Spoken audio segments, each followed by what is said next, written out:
Good evening, everyone. Welcome to the Willington Board of Education meeting. It is Tuesday, April 14th, 2026. We're calling the meeting to order this evening at 7:03 p.m. You're invited to join us for the Pledge of Allegiance. I pledge allegiance to the flag of the United States of America and to the republic for which it stands, one nation, under God, indivisible, with liberty and justice for all.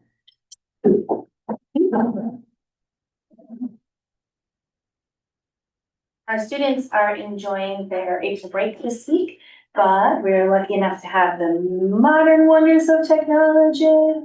So we do have a little report from them, which Mr. Stevens is queuing up for us.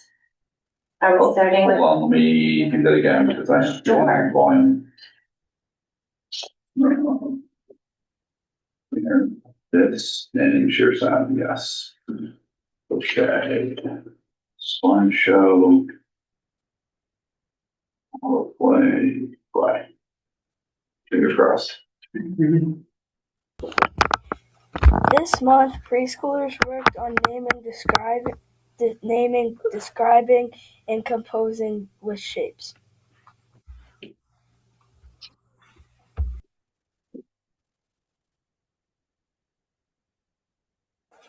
Kindergartners just finished their CKLA knowledge unit on seasons and weather. Miss Plenty, a retired art teacher and kindergarten grandparent, made lion masks with students at the start of March and recently made lamb masks to illustrate the concept that weather from winter to spring can vary in Connecticut, and sometimes comes in like a lion and goes out like a lamb.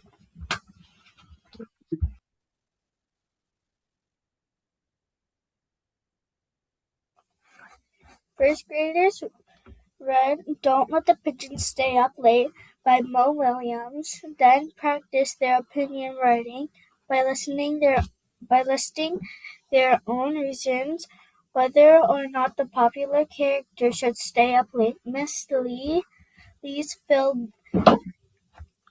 class filled their good choices chart and chose favorite colors day to celebrate. Everyone wore their favorite color, wrote with their favorite color pen or marker, and brought a snack that was their favorite color. What a fun celebration.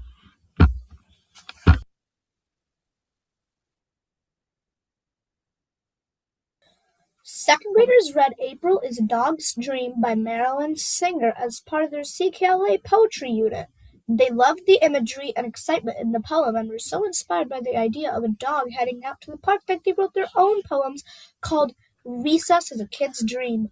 They used the original poem as a mentor text and focused on incorporating similar elements such as alliteration, rhythm, and poetic structure.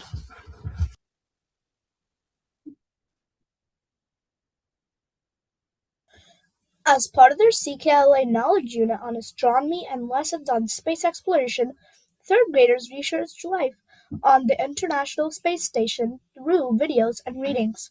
Then, they planned an informative writing piece and are typing and publishing a final copy as the last step.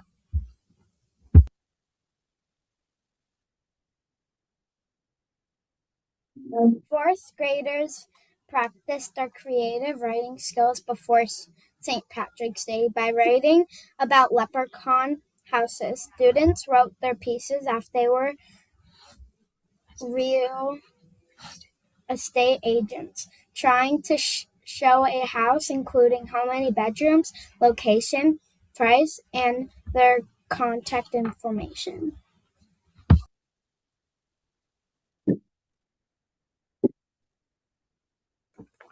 Center school artists learned how to make clay pinch pots. After they were glazed and fired in the kiln, Students made planters out of them by filling them with potting soil and grass seed. Look for them next month in the CES Evening of the Arts art show.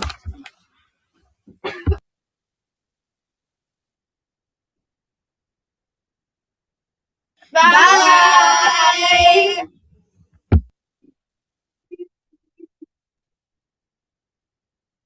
Well, it's busy, busy, busy. This one was a little tricky. We should do it a different way. So, do file slides recordings.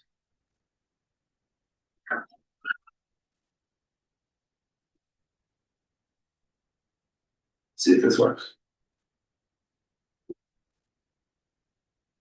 You just missed the opening slide. That's it. On the last weekend of March, our Falcon Thespians took the stage in Clue. Students worked extremely hard to bring this funny murder mystery to life, and the final product was polished, professional, and a joy to watch. It was a true team effort to pull this off, between hair, makeup, set construction, and design, feeding our actors, and supervision during rehearsals. We are so thankful to the parents and volunteers, and of course Mr. Sonnenberg and Ms. Ruzowski, who made this possible. We held a dance for 7th and 8th grade in March. Students looked fabulous and danced the night away. We will be holding a dance for 5th and 6th graders in May.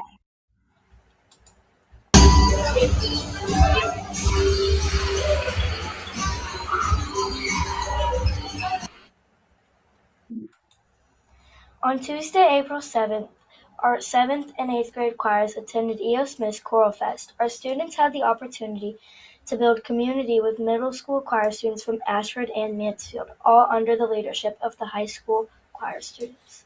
Students made new friends and beautiful music and had a chance to learn more about E.O. Smith in the process. The end of March brought about the end of the 5th grade Reading Olympics. Students worked all month long reading. In the end, the grade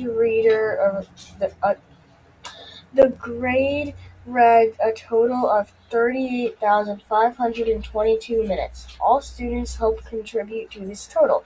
The top reader for the grade was David Fegley with 3,840 minutes read. Way to go, David. The homeroom with the most minutes who earned the gold was Miss Neiser's homeroom. Students in 5N read 14,771 minutes. Wow. Students worked on not only nightly reading, but also being responsible for bringing in their book logs daily. Medaling silver was Miss Callahan's homeroom. They hung in there until the end and proudly read 12,266 minutes. Students should be proud of their nightly choices of reading and returning their book log. Coming in with the bronze was Miss Garrity's homeroom, earning 11,485 minutes, which is about 191 hours. Wow, students in 5G should certainly be proud of their accomplishments. 5th grade came together for the closing ceremony on Wednesday the 8th. Students celebrated one another and shared positive effects of the Reading Olympics. 5th grades should be proud of their personal accomplishments and keep reading. One of our 5th grade teachers, Mr. Nappy, came to Miss Riching's class to help us learn about how maple syrup is made. We learned about how climate conditions impact the syrup, and we even had the chance to learn how to tap a tree. In March, we took a practice for Smarter Balanced Assessment. Our teachers spent last week's staff meeting looking at our responses and setting goals for us getting ready in the weeks leading up to the actual state assessment in May. We will hold our annual Evening of the Arts on Wednesday, April 22nd. Our musical ensembles will perform and students' art will be on display. We hope that you will join us for this special event. That's it for this month. See you next time.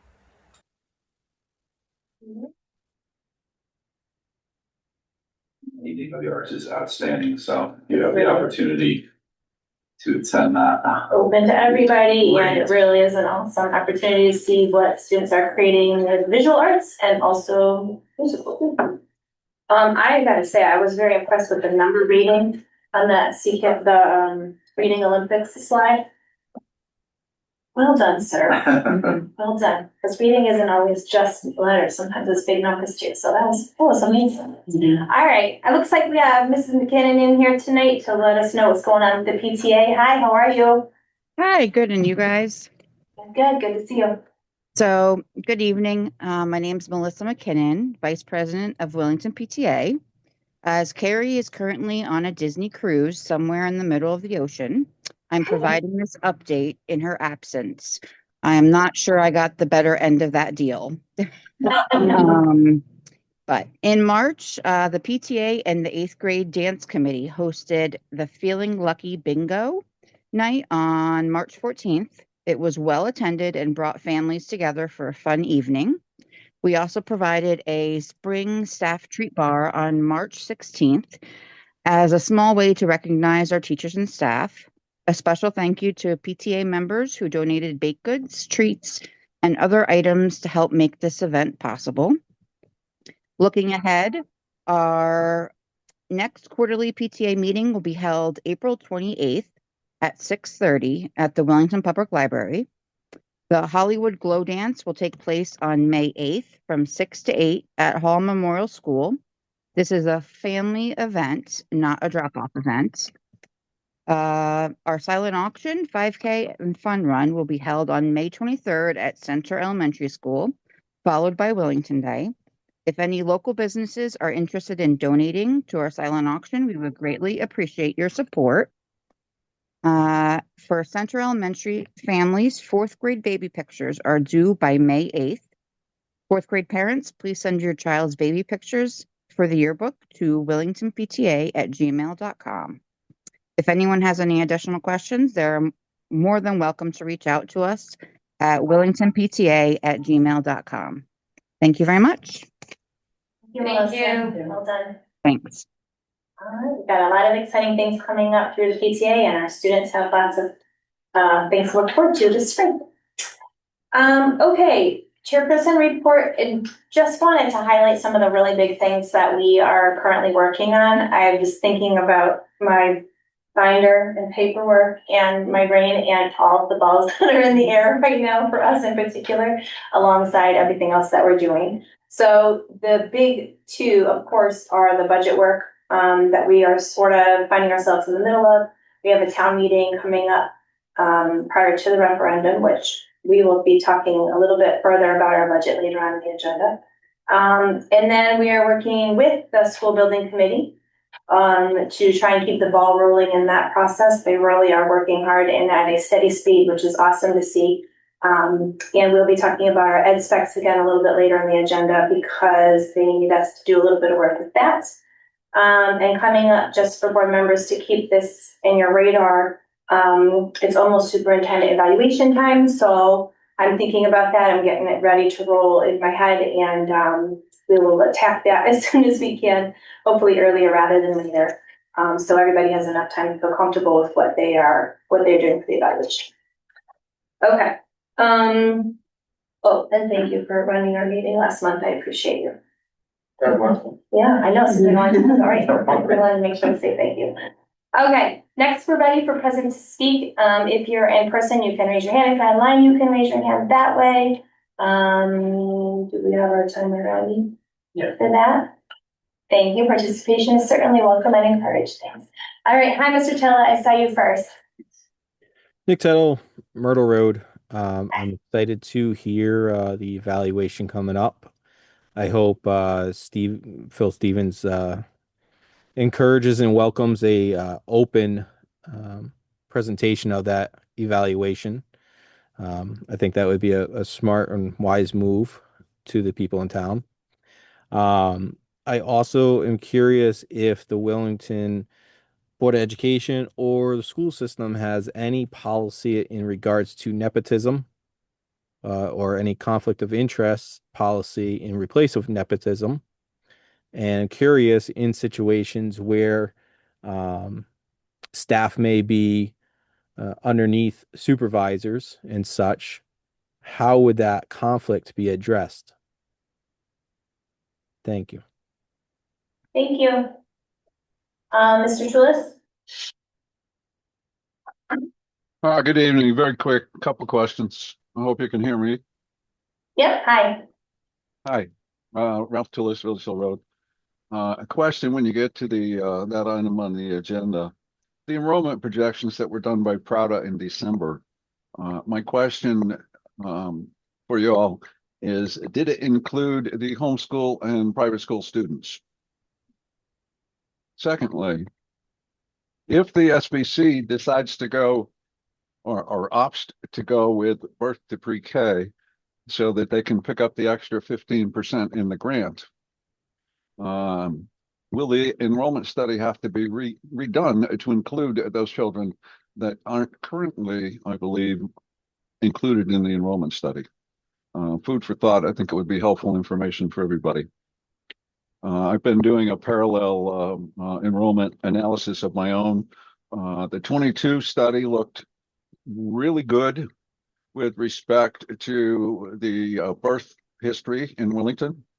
The 2026 enrollment study looks a little bit fishy, and I think it's a crapshoot. I'm really concerned about the 519 students because where are they going to come from? That's all. Thanks. Thank you. Jot that down, so hopefully we'll be able to touch on it. Okay, anybody else? I think he just put his hand back up. Mr. Chella, are you looking for another opportunity?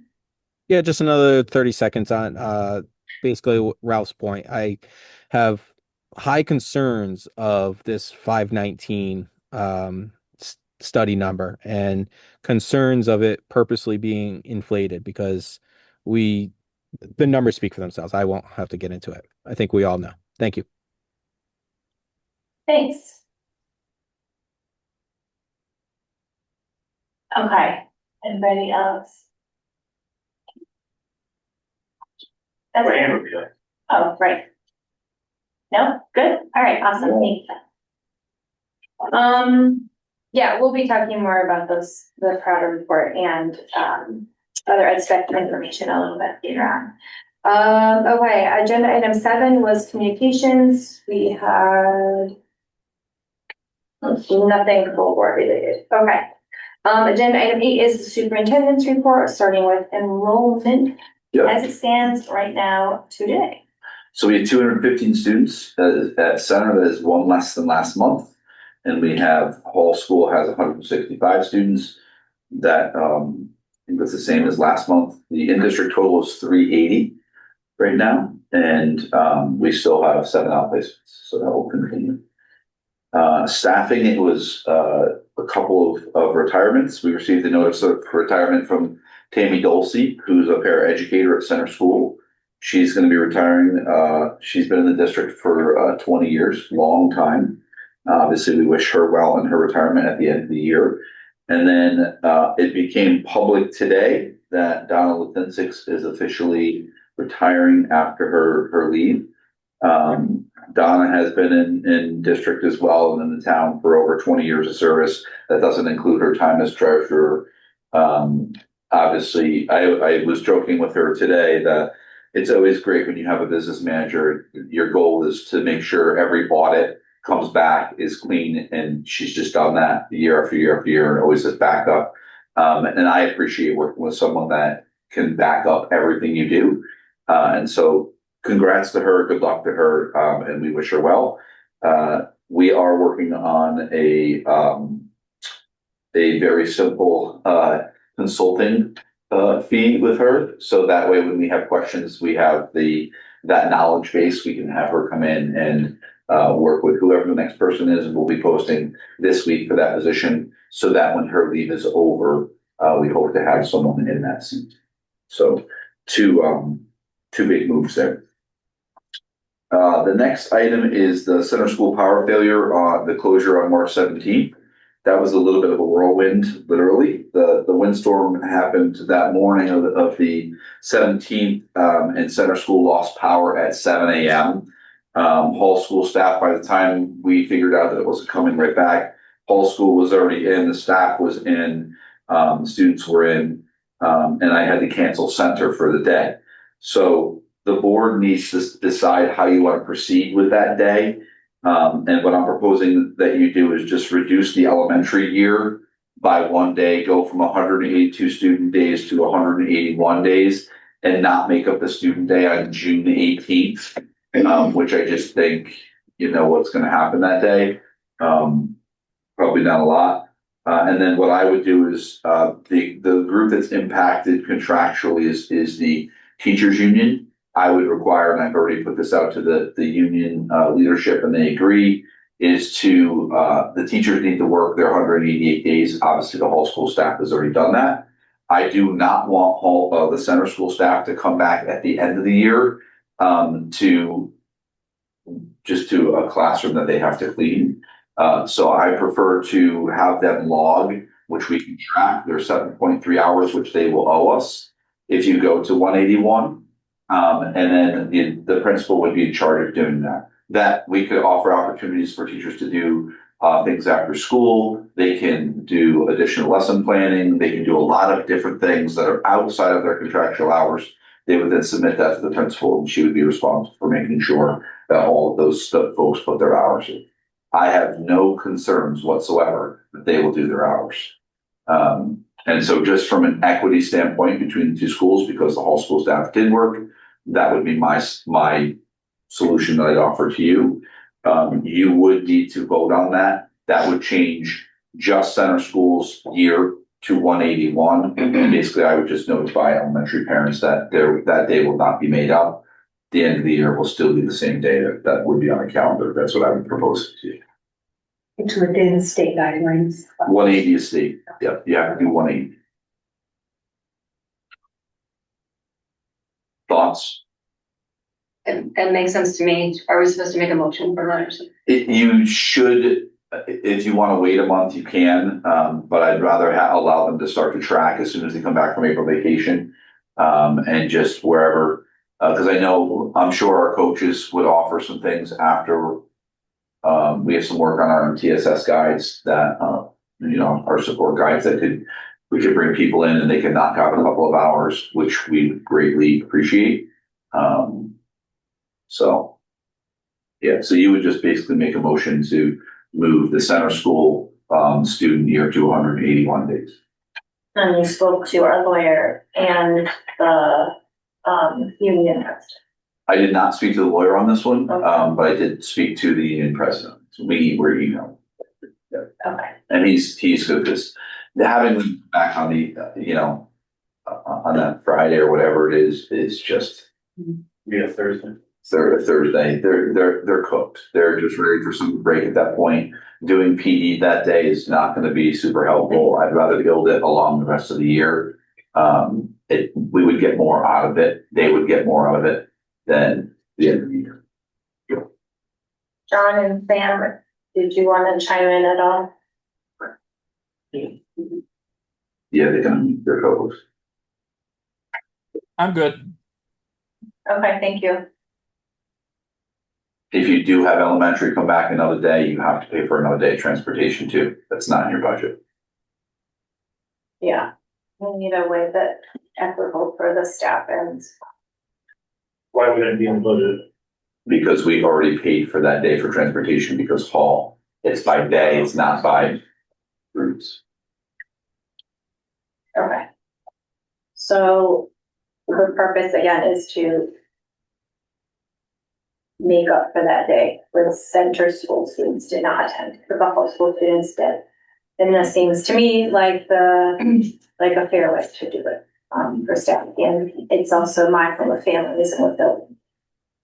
So does somebody want to make a motion to adjust those days? I move that we reduce Center Elementary school year to 181 days.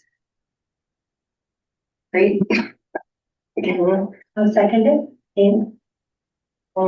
Just do it for 25, 26, just so you. For 25, 26, yes. Yes. School year 25. And you have to accept that from them. I second the friendly amendment. All right, any last discussion?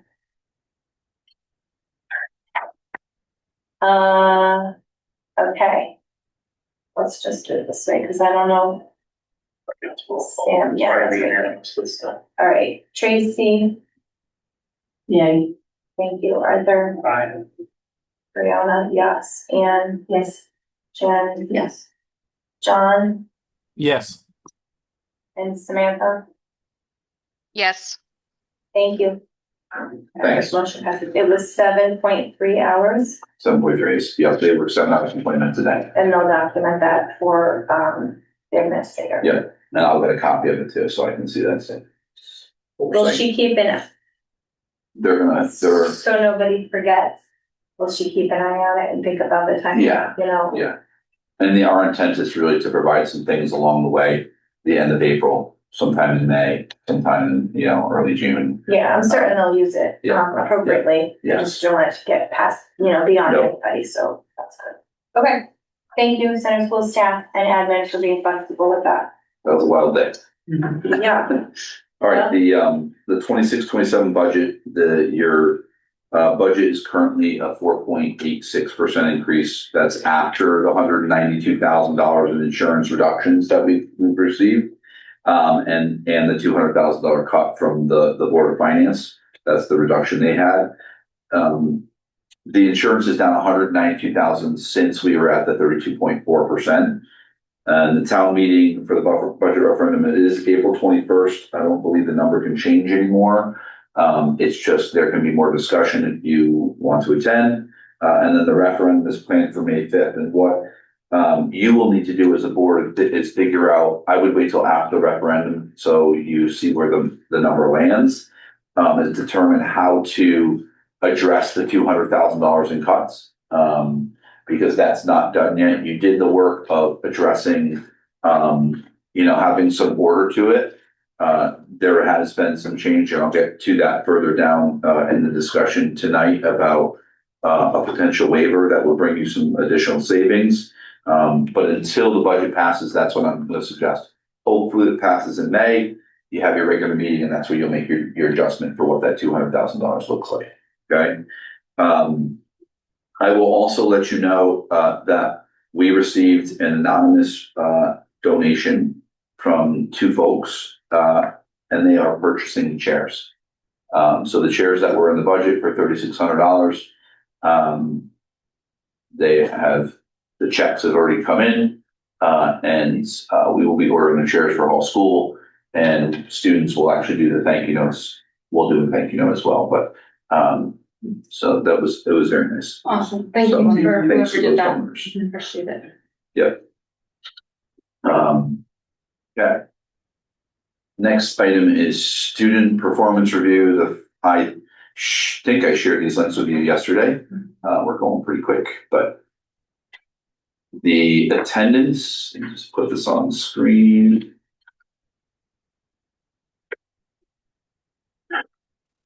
So you can see the numbers for both schools in this month's report. Center School had the number that's jumping out at me is the 251, the 251 out. Say it again. Yes, absolutely. Yeah. The 250. I'm going to zoom out one. Come on. There we go. Is this 251 absences in March? Remember, March is a longer month.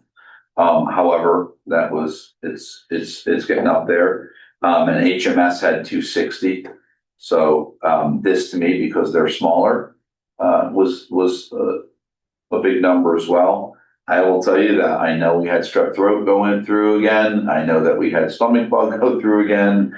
And we're tracking how, where students, when they're out or what the reason is. It was illness. It wasn't people doing other things, to be honest with you. And then we are continuing to monitor. This is the 5 absences. So right now, sorry, I wish I could do this in a different manner.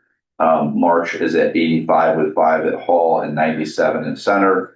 And then this is the number that we really are paying attention to, is the 10 absences or more. This is what impacts your overall, one of the scores that impacts your overall district score. And so we have 43 students right now at Center that have 10 or more absences, and 39 at Hall. 82 students, it's 22% of the student population. That's a lot. It's a lot, and it's only March. So, we have requirements from the state. If we exceed 10% and then there's another layer of 15%, the requirements that we already do, our student assistance teams, our student attendance teams that we have, doing our letters, we do all those things anyways. Whether it's 5 absences, we're just notifying people and having meetings if we're concerned about attendance. We're meeting all of those legal obligations, but we're paying attention to it, not because of that. We're paying attention because we want our kids in school, but obviously we also need students to be healthy. So it's hard. Questions about that? Okay. It is what it is. Yeah. See that. And then I also shared with you, and this is just a monster file. I shared with you the center school grades for trimester 2. Hold on a second. The whole school was supposed to be out this month as well, but they were delayed off a week. So, and it was coming in right when this meeting was going to happen. So I didn't want to absolutely crush Brianna. So your quarter 3 grades will be on next month for Hall. Jen, what are you going to say?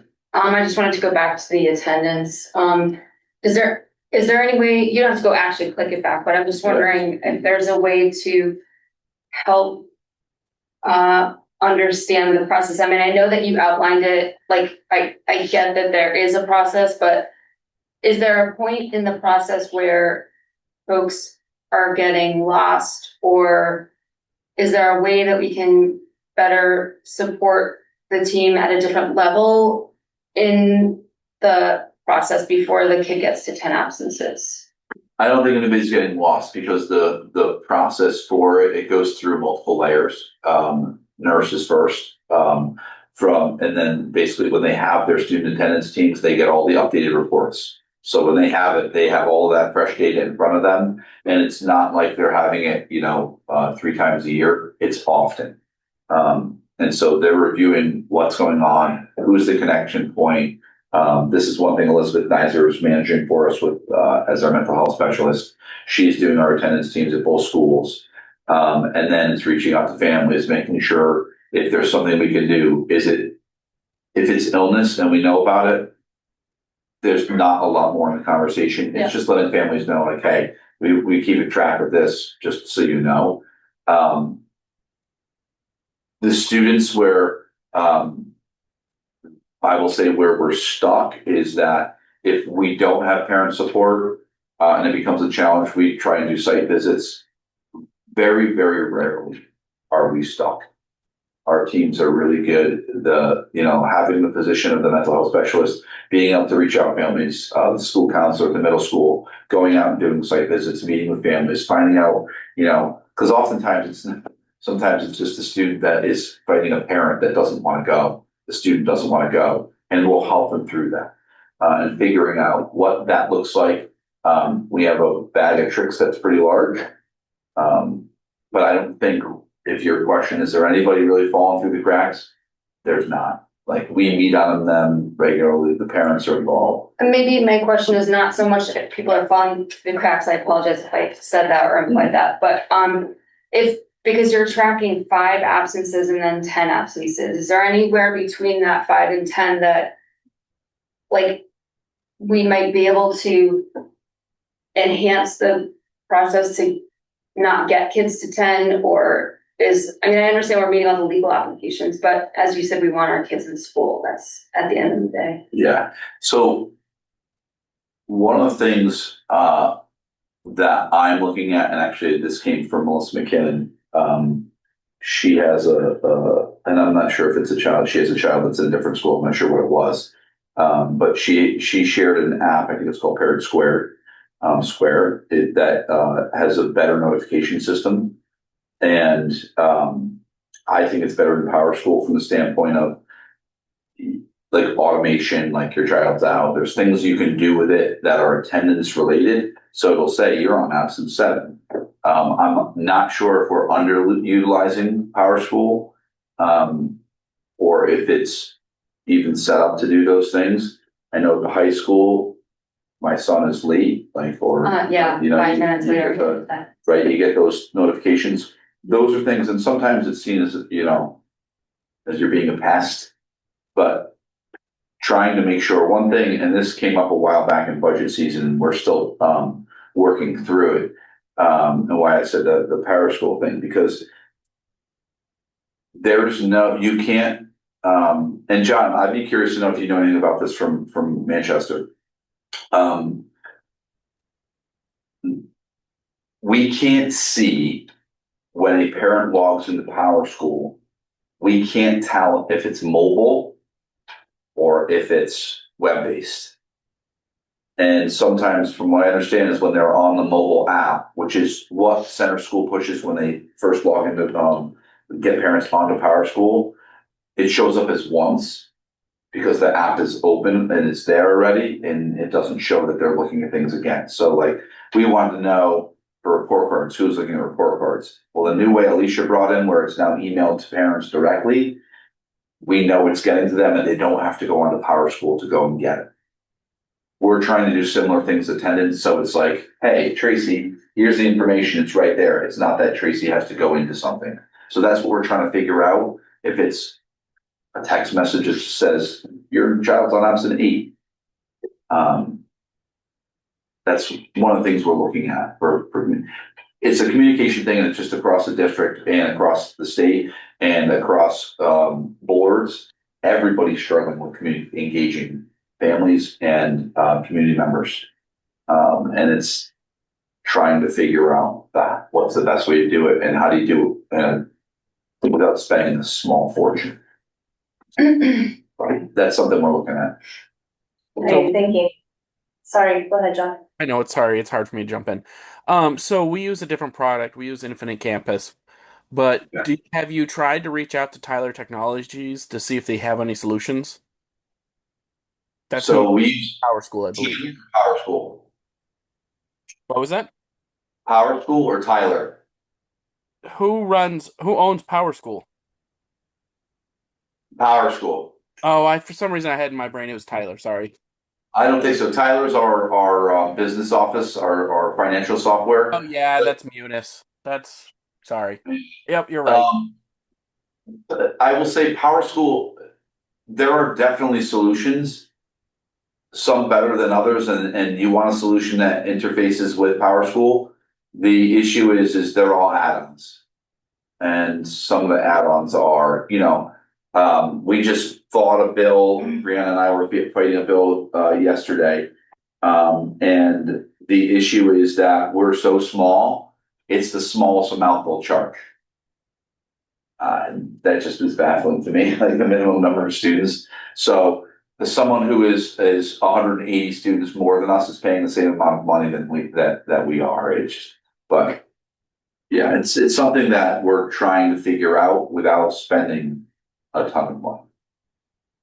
So, is there a better way to do it between the 5 absent letter and the 10th absent letter? Yeah, I can't guarantee that our school nurses are saying, hey, Jen, this is absence number X for your child. I don't know if they're doing that or not, or if they're just saying, hey, then you're just calling and leaving a message. I can't guarantee that. Okay. With my experience, they've been very engaging, very talking about reasons and what to do to help, and they've been very helpful, the nurses. In our district, I know that we talked about it at faculty meetings because we had a big problem with attendance, and it's gotten better, but teachers would keep track, and then I don't know that we have a mental health person who's going and doing home visits, but they would make a communication, either the teacher and then the principal would get involved too, not to give our administrators more work, but they are already. So making those phone calls to say, where you're approaching this time. So if it's not the nurses, then it's someone else saying, another communication. Yeah. The phone call or something. And the challenge is once you get to the number and things become unexcused, you you don't want to come across as the bad guy, but you're required to call DCF when it comes to or unexcused absences in a certain period of time, or after when you hit the 10 and 10 plus. You have to call DCF, and it's like you almost feel like you could know what's going on, but you feel like you're breaking a bond because you've built a relationship with this that you could have it. And oftentimes we'll say, look, if we're obligated to do this, we're not. And nothing typically happens out of it, typically, because DCF can't handle it either.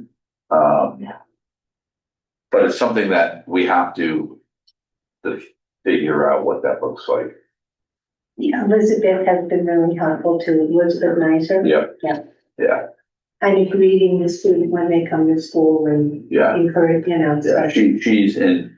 It's the really good thing about being smaller is that we know who all the students are. She can connect with them. She knows, what the issue is for each student for the attendance and why. Just trying to get it in. Tricky. What's that? Tricky age. It is. People have said too that it's one of the outcomes of COVID. It's one. I don't disagree, Annie. It's one of those lingering effects. We used to go, you got the sniffles, go to school, and now it's you got the sniffles, you're staying home. I don't know.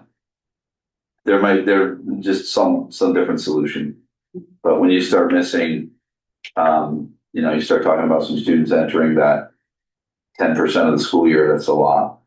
And when you have early readers, that's impactful.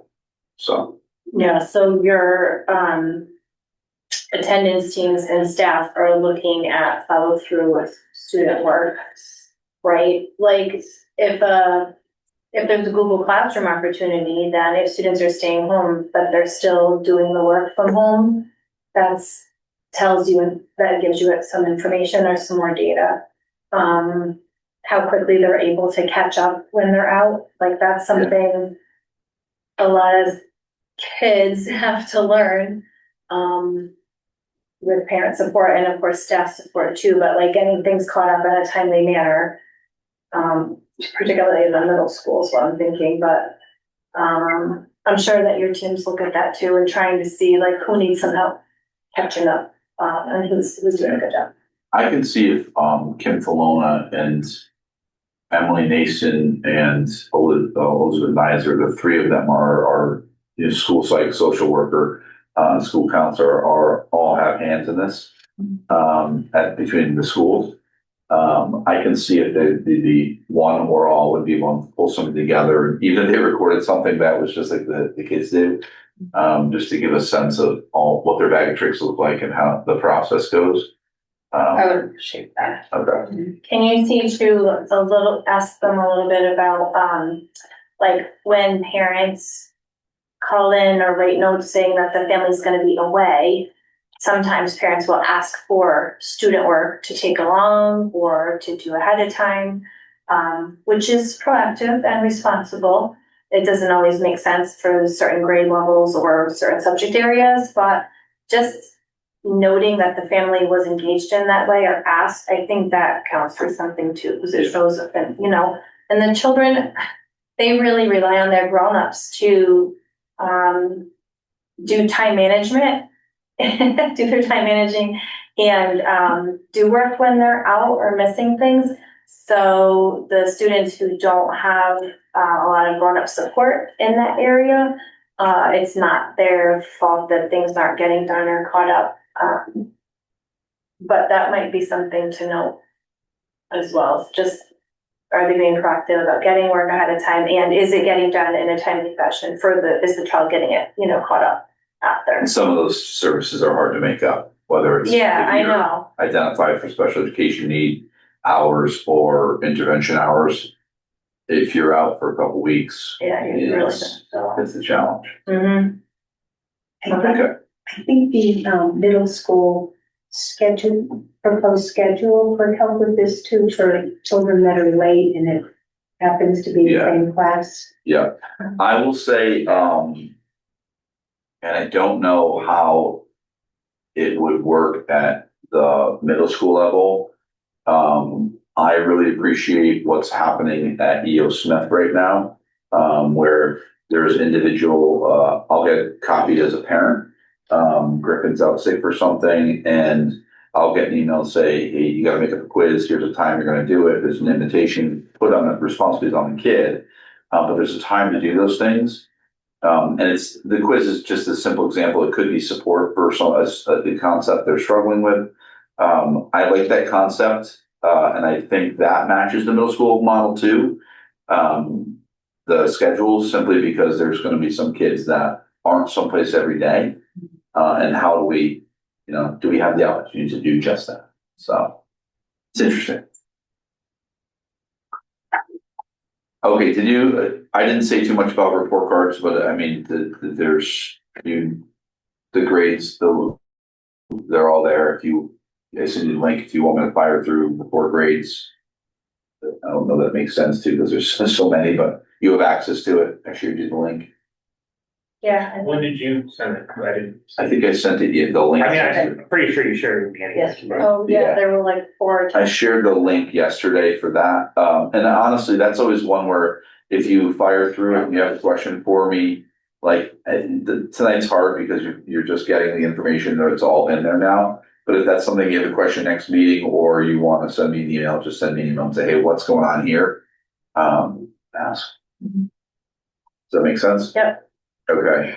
I had one other tonight, so the Ashford Board of Ed is interested in sharing a BCBA, and I know I had mentioned that. So Cindy, who's the superintendent, and I and Marcia are going to draft something. We're looking at meeting sometime next week, and the goal will be to bring that to the full board for a vote in May.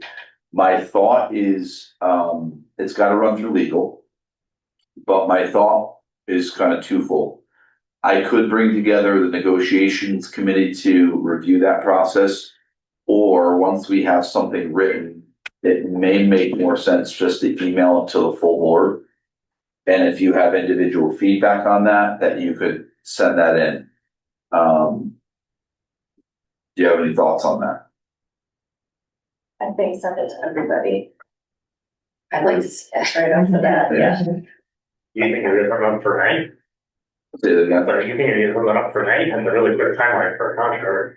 Here we go. We have a lot of process already on paper. Okay. And so it's not we've done a bunch of stuff already. It's just putting it into language that's clear and letting the legal team look at it and making sure. But we have a lot of the how will this work, and evaluation, how will the hiring work, all that's hammered out.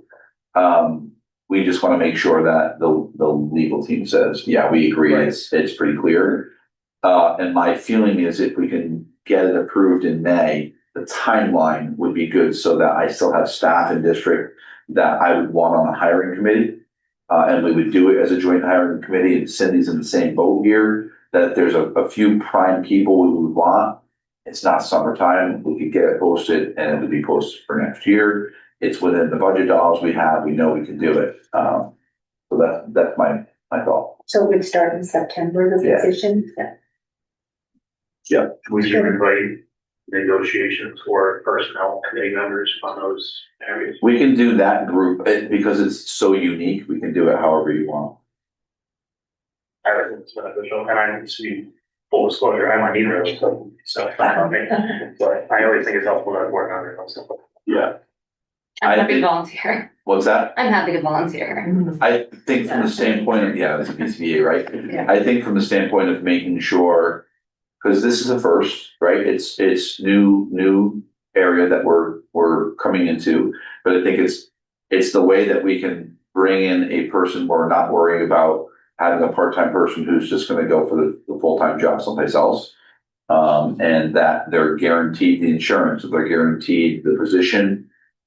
We want to make sure that we're on board with that. So the other piece we have to connect with besides legal is I want to make sure the state, if they have any feedback on it too, of how we're reporting that staff number. So. Okay, so I will send that to the full board, is what I heard you say. That's good. I think so. Yeah, for sure. Okay, let's look at this budget summary. All right. Did this one go to the Board of Finance? I did not send this to the Board of Finance. And no one being it. No, I can't send that. Everyone got it, like, why are we getting that? I know, it's. No, I'll write. I know, I'll write it. yeah, you will. Yeah, I'm not gonna just send it blind. I know. Yeah. I'll be honest, there's not a ton of changes in here. The changes so far, when you look at, program 4, we still have money coming in from Region 19, so I'm not worried about that negative number. If we did encumber, we have one more round of clubs at Hall, and there's only 2 clubs running, and so we're only running 1 bus. So we had to encumber some more money for that. We had to encumber some more money for subs for health services. But the others, for the most part, were pretty minimal. We actually went up in fringe just a little bit, just with movement, of staff. But it's overall, the budget is where it is. So I'm still feeling like, I'm feeling good about this. We're gonna be okay. Again, it's only April. And I say only April because that can change tomorrow. But from where we were, we still have a little bit of, grant funds that will come in to apply to this. We still have not gotten our drip money. I have to follow through that because that's one that would put some more money into this and allow us to do some more things. And I was asked at the school building committee meeting last night, and I think Ann answered it, about, is the district doing repairs? We are doing lots of repairs. We are not doing major repairs that would be grant eligible because they wouldn't be, approved. Because we have a school building project consideration out there. But when we need something, we have some broken fences, they're being fixed. We have, some boiler issues, they're being fixed. We had an oil tank issue at Center School that needed a new piece for monitoring. It was fixed today. All of the, radon is being, finally done next week. There's a air compressor on a roof that's, a rooftop unit that's being repaired by MCOR. Like, we've been fixing things along the way, when we have to, but it's maintaining what we have. They're not major projects like a roof or ventilation for an entire wing. They're not things like that. Did we forget the cost for the radon mitigation? I thought we talked about it last month. We were going through and we were gonna get the cost for it. I do have it. I don't remember what it was. $6,000 or $7,000. Yeah, we had two quotes. We had to get them to be apples to apples. Because one did it all and one did not. I can send you what the final was. So do you know if the one is doing all of it or the one? A&R is owning all of it. Okay. They're doing, yes. And what are they doing? So they're putting a unit in each, and what they'll do is they put a unit in each locker room. It's a rooftop unit. We did not want to go up through the brick and have it on the inside of the building. So it's going up. They have to do some electrical work. And they do that on their own. They said that they do all the permits for it. Then what will happen, and this is the way the radon mitigation works, is that it has to be tested by a third party. It can't be them afterwards, even though they will test it themselves, so they know. If it's still elevated with one unit, they will add a second, and it's cheap to do that. Like, and cheap in the grand scheme of the project. It's a few $100 for another vent. And so it'll be a process. But I've been told both companies believe that one unit in each would make a huge difference. So do we have plans to spend a lot of the curriculum and staff development learning? Or is that? I honestly don't have plans to spend a lot of money at all. Okay. I'm looking at all of the programs. I still have a little bit of grant funds that I'm on so even though it doesn't look it's been static for a little while there, I still have $6,000, which doesn't sound like a lot of money, but it is in PD world when you're paying for something that's $200. We're using those funds for professional development. It's the Title II funds. And that is in your budget as an offset to be used first anyways. So I use that money first. So there's several grants, Title I, Title II, Title III, Title IV are all June 30th, 2026 expirations. Title III is like $600. You know, Title IV is already expenditure that are expended, those are your clubs. Title I is full offset for positions, totally expended. And Title II is the PD, and that still remains.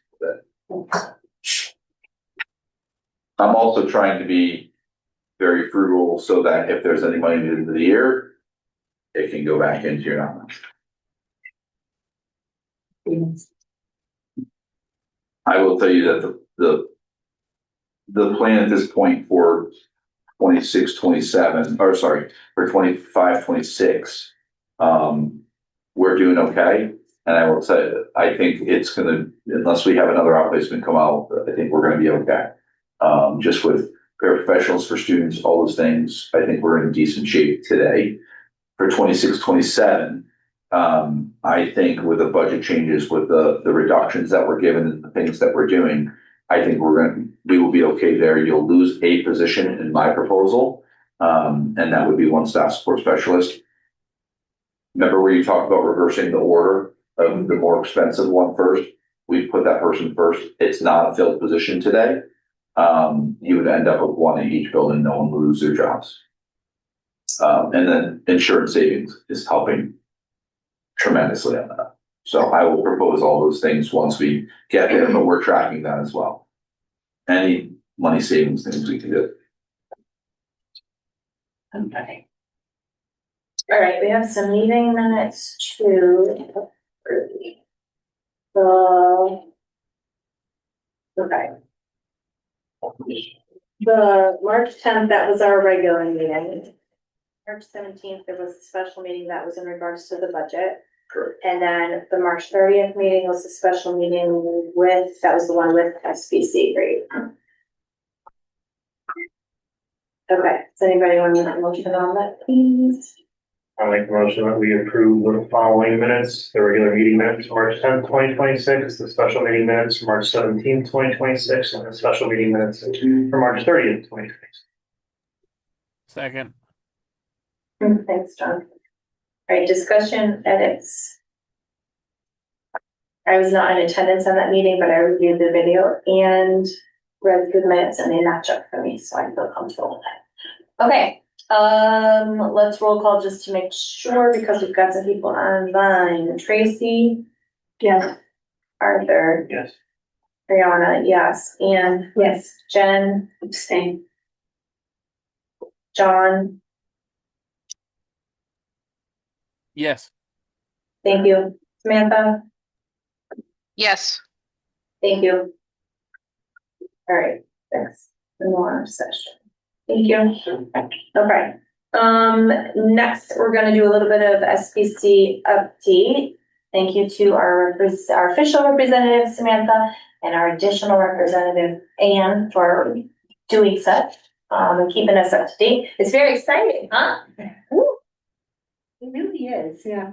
That was exciting. If folks haven't had a chance to see the recording from that joint meeting that was held on the 30th, that would be a really good one to watch, because are they architects officially? We're able to walk through a lot of what they've been working on, a lot of what they've been thinking, and I thought that was very well explained. And that will be a good jumping off point for people who are trying to catch up or figure out where we are and what we're doing at this point. Okay, so we really need to talk about our ed specs, right? But first, you want to start with them? Sam, are you going to speak to some of these things, or do you want to chime in? How would you like to go? What was that? I couldn't really hear you. Do you want to kick off the SBC information? Sure. Hold on one sec. Mm-hmm.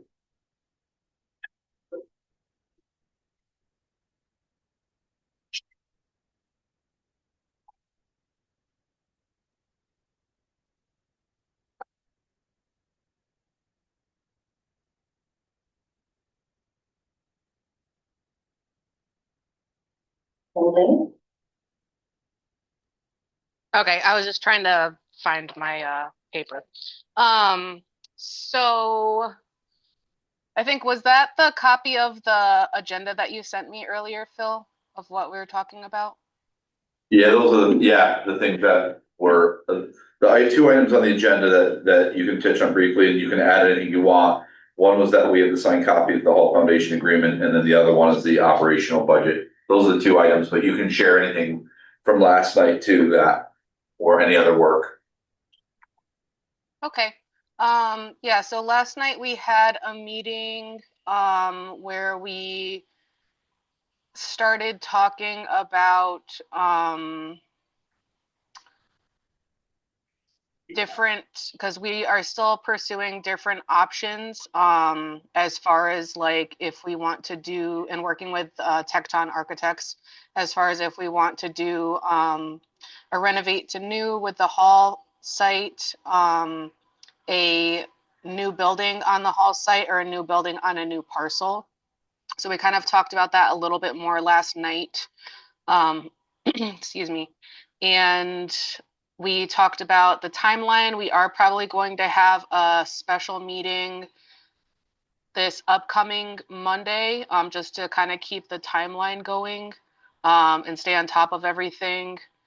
We talked about the potential original like June deadline for the grant application, as well as for like the potential date of referendum. So that's, nothing's really set in stone with that yet. So we talked about a couple different options with that. What else? May I add to that piece. Yeah. There was an important piece that the Board of Ed had talked about, was the concern that was presented by QA&M about the June 30th, 2026 date. And that was because of the Office of Grants Administration's new legislation with the square footage. Remember, and it was going to cost millions more. The regulations have finally come out, and it's appearing like even with the new regulations, it is not, the number that they put out is not on total cost. It is only on construction. So because of that, it may allow the school building committee to not worry about the June 30th, 2026 deadline, which would be fantastic, because that would allow for more community engagement and not like pedal to the metal. Scott Pellman from Collier presented that last night, and is going to hopefully next Monday have some more information on that. And it's based upon cost per square foot for a new building. He believes it would fall well under that number that they're doing. If it were total cost, it would be well over it, but that's not what it is. So he's going to bring the data to show that. Now that the Office of Grant and Administration regulations have finally identified that, it took them forever to put them out, and that's why the big change. If that is the case, next Monday could be a big moment for the committee to say, take your foot off the gas. I can't guarantee that. Scott's going to bring the legislation, the data to back up what the cost per square foot is for new. The challenge is still to determine cost per square foot for a renovation addition of Hall School. Is we won't have that number yet, because the Tecton Architect still has to get, they're still developing options. The option of what the cost would be, maybe in 2 weeks we'll have a number. So either way, they think there's a chance that we're going to be able to slow down, which is great. There's one question I forgot to ask last night. What is the deadline on the special ed and the early childhood? It's open. There's no deadline on it. It's in legislation right now, so there's no end date on it that we know of. Okay. It's not like you have to do it by this year. your special legislation, that gives you the special rates is through June 30th of 2027. And I did tell the board last night, Mike and I have been trying to advocate for additional special legislation that would allow the district to apply for a grant without having to worry about a waiver, a space waiver. We learned from Tecton and Colliers, several other districts have received the special rate that you've received, but also gotten a space waiver. Wealthier communities that have received that, and much wealthier communities, I will say. And so we have asked Tammy and Jeff for that, no promises, but if that were the case, that would help the town know the price of the building. As opposed to, if we get the space waiver, it could be this. If we don't get the space waiver, it's this. We would be able to say, this is the price. And that would obviously it would be in this legislation, in this current legislative timeline. Time will tell. Anything else, Sam, that you can think of?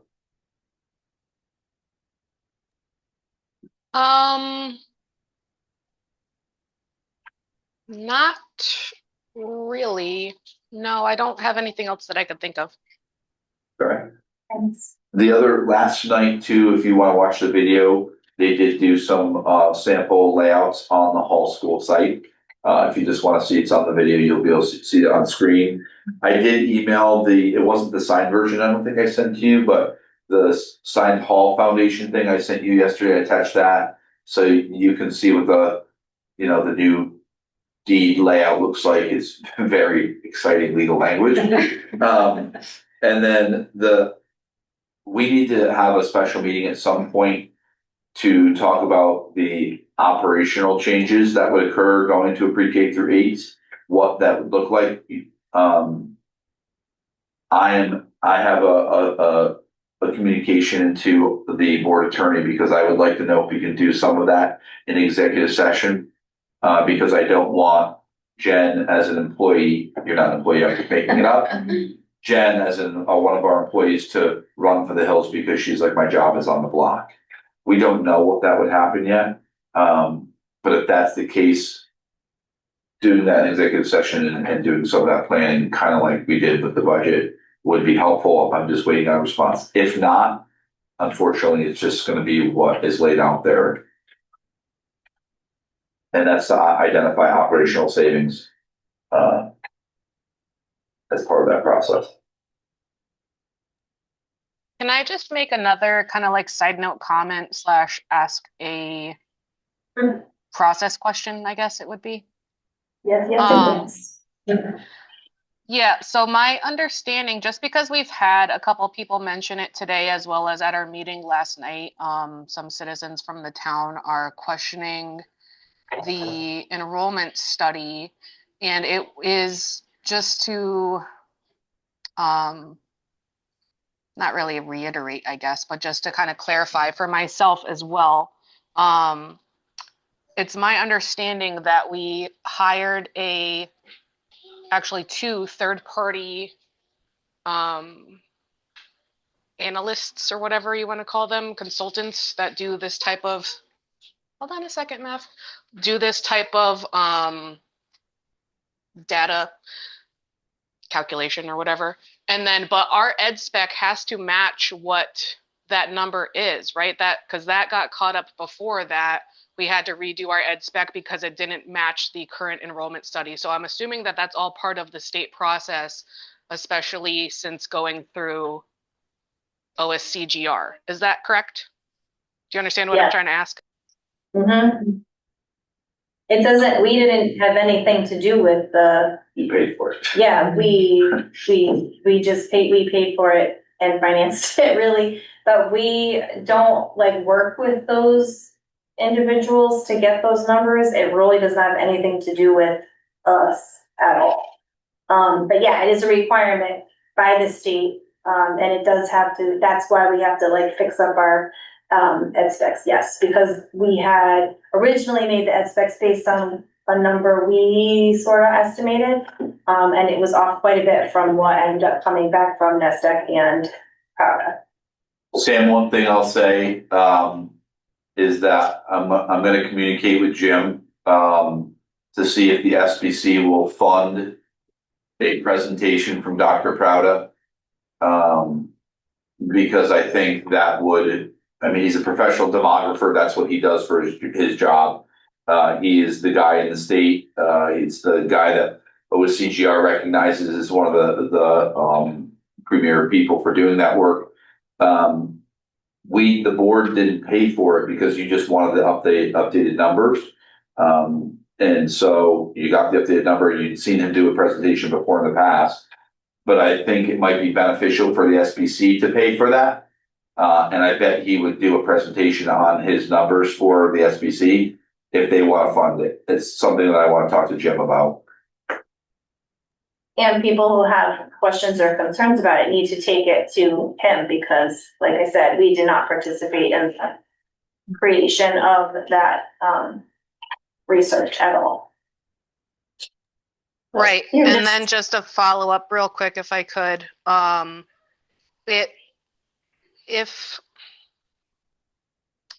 I'm trying to gather my thoughts to think of how I want to ask this. No worries. The purpose of doing that, we hire different people who specialize in different things as part of this process, this vetting process, because we're going to the state for money. And it's not like we can look at our town and be like, oh, well, 2017 matched and 2022 didn't match or this and that. So we're just going to do whatever we want. And we think that it's going to, no offense to anybody who is doing that analysis on their own in their own free time. That's not my point. My point is that it's not like, even if we wanted to, it wouldn't even make sense to be like, oh, well, it's off by 100 kids in this year based on what we saw our own selves. So we're just going to knock off 20,000 square feet and then we'll worry about it later on in case it ever does come to fruition. Right? Like we have to follow this process that we hired this person who they're probably on a list from the state as a designated contractor who specializes in this specific thing. And then we base our ed specs off of that number. And then we go, it's not like they're saying, oh, you're going to have 600 kids, but, oh, we don't really think we're going to have 600 kids. So we're just going to base it off of 300. That's not even like an option. Right? I asked, is it Tecton? Is that the name of the company? When we had that joint meeting, I asked that question because I understand that people are really questioning that enrollment number. And to be totally honest, I was pretty surprised it was 500 something also. That's why I wanted to be clear that we did not participate in that research. It was, like you said, outside party. And so I asked the folks from Tecton, like, what happens if we don't provide ed specs and if we don't move forward for that, I think it's 519 number? Like, can we just sort of ignore that and go with a number that we agree on as a more proper estimate? And they made a group inhalation and then we're kind of like, huh, what? And that's why I asked that question, because like, do we have to make it for that top number that was in the enrollment study? And they said the state would be super confused by that and perhaps would not support the project because they want districts to plan for the future, for like 20 years out.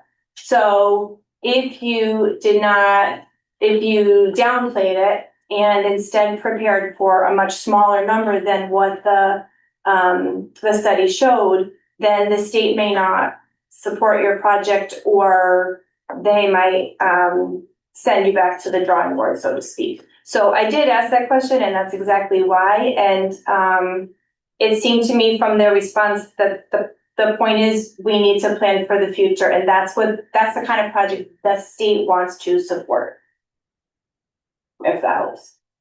Yeah, that was my question too. And I just wanted to speak about it transparently in front of everybody because some of the citizens who had concerns I see are on this meeting tonight. So I just wanted to show them that we are questioning that. Some of us have been questioning that. I can understand in somebody's mind how you could say, okay, well, we've had this many students historically, right? And we can kind of look and see. And because we're adding potentially more students, that equates to more square footage, which means higher budget amount because we have to pay whatever, $500 per square feet for a new building, plus operation costs to maintain that building. Plus now we're going to need a space waiver because we're above and beyond what they think that we should have. So I could see how somebody, and myself too, is like, wait a minute, like, okay, you could say, oh, well, buy this $80,000 Tesla because you're going to save on gas. But it's like, okay, well, I could have just, like it's maybe a bad analogy, but I could understand how like some people might be like, well, why are we really like doing this? But it doesn't seem like, especially for a town who is not self-sufficient and able to just write a check for millions of dollars or not have to go through a bond, like there are different things that kind of we have to follow this process in order to acquire funding that we need, whether people agree with it or not. But I just wanted to understand the process a little bit better myself because it's like, okay. Yeah. There's a lot of tricky little things like that. And I think it is important to talk about them, like you said, and make sure that the responses are clear and that we are asking those questions for ourselves and also for the people who are wondering why things are going a certain way. So thanks. You might say something. Thanks. Yes, of course. Yeah, I mean, I'm questioning it too, because at that joint meeting, I remember I can't remember the name of the person, but one of the members of the SBC said, why would we want to undercut our numbers? We're going to get a reimbursement. And I'm not a math person, but my understanding is if we're getting bigger square footage, our reimbursement rate is going to match that increase. So it doesn't make that much difference. We might as well go with a bigger size building because communities nearby in the past 20 years, or maybe a little more than that, have underbuilt or, underestimated their population. And then things happened in town, in Tolland, and now they didn't have enough room. And they had to add on, or other schools that have had to add on portables. And that costs money. That requires us to go through a process again, like they're saying. So why would we want to undercut that? We would want to go for more, especially if our reimbursement rate is going to match that and it's not going to cost the town more money. If we're going to do this, let's do it the right way and the best way that the state wants us to do it, so we can, if we get the referendum that passes, we can have a project that passes through the state properly. And I've heard of communities much smaller than us with a lot less opportunity, a lot less financial things in other countries. I know that that's not Connecticut, but they built a school for 17 students because those students deserved an education, the same access to education that everybody else in the world does. And they valued it enough that they built that school for 17 students.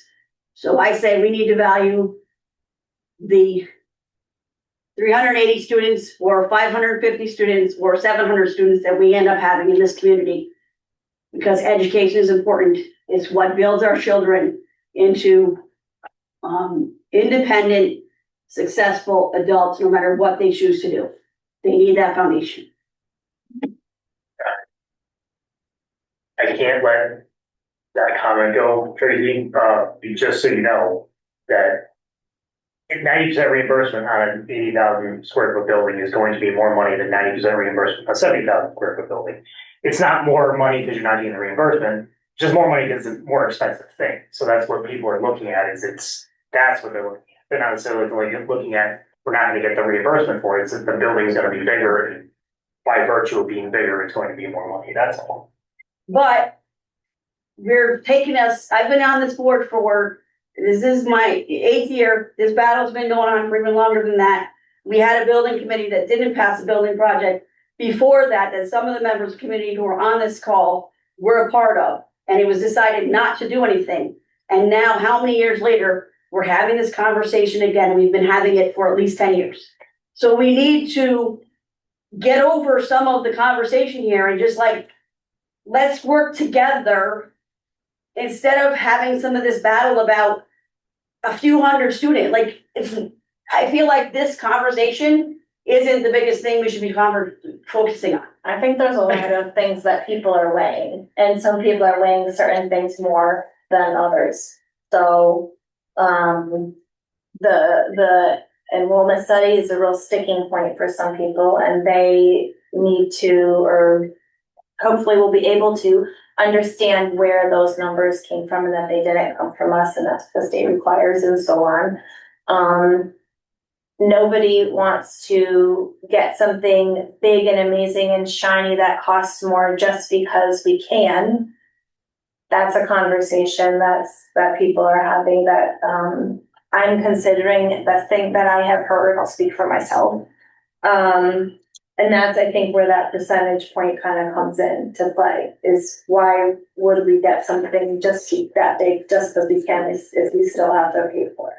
I would argue that it's a need because we've had conversation in that meeting as well as prior that if we had to limit our classrooms to 2 per grade, that was going to be a problem. That could potentially be a problem for our community. Yeah, that's something for many reasons. Mm-hmm. And I think that was a concern that many of us on the board had.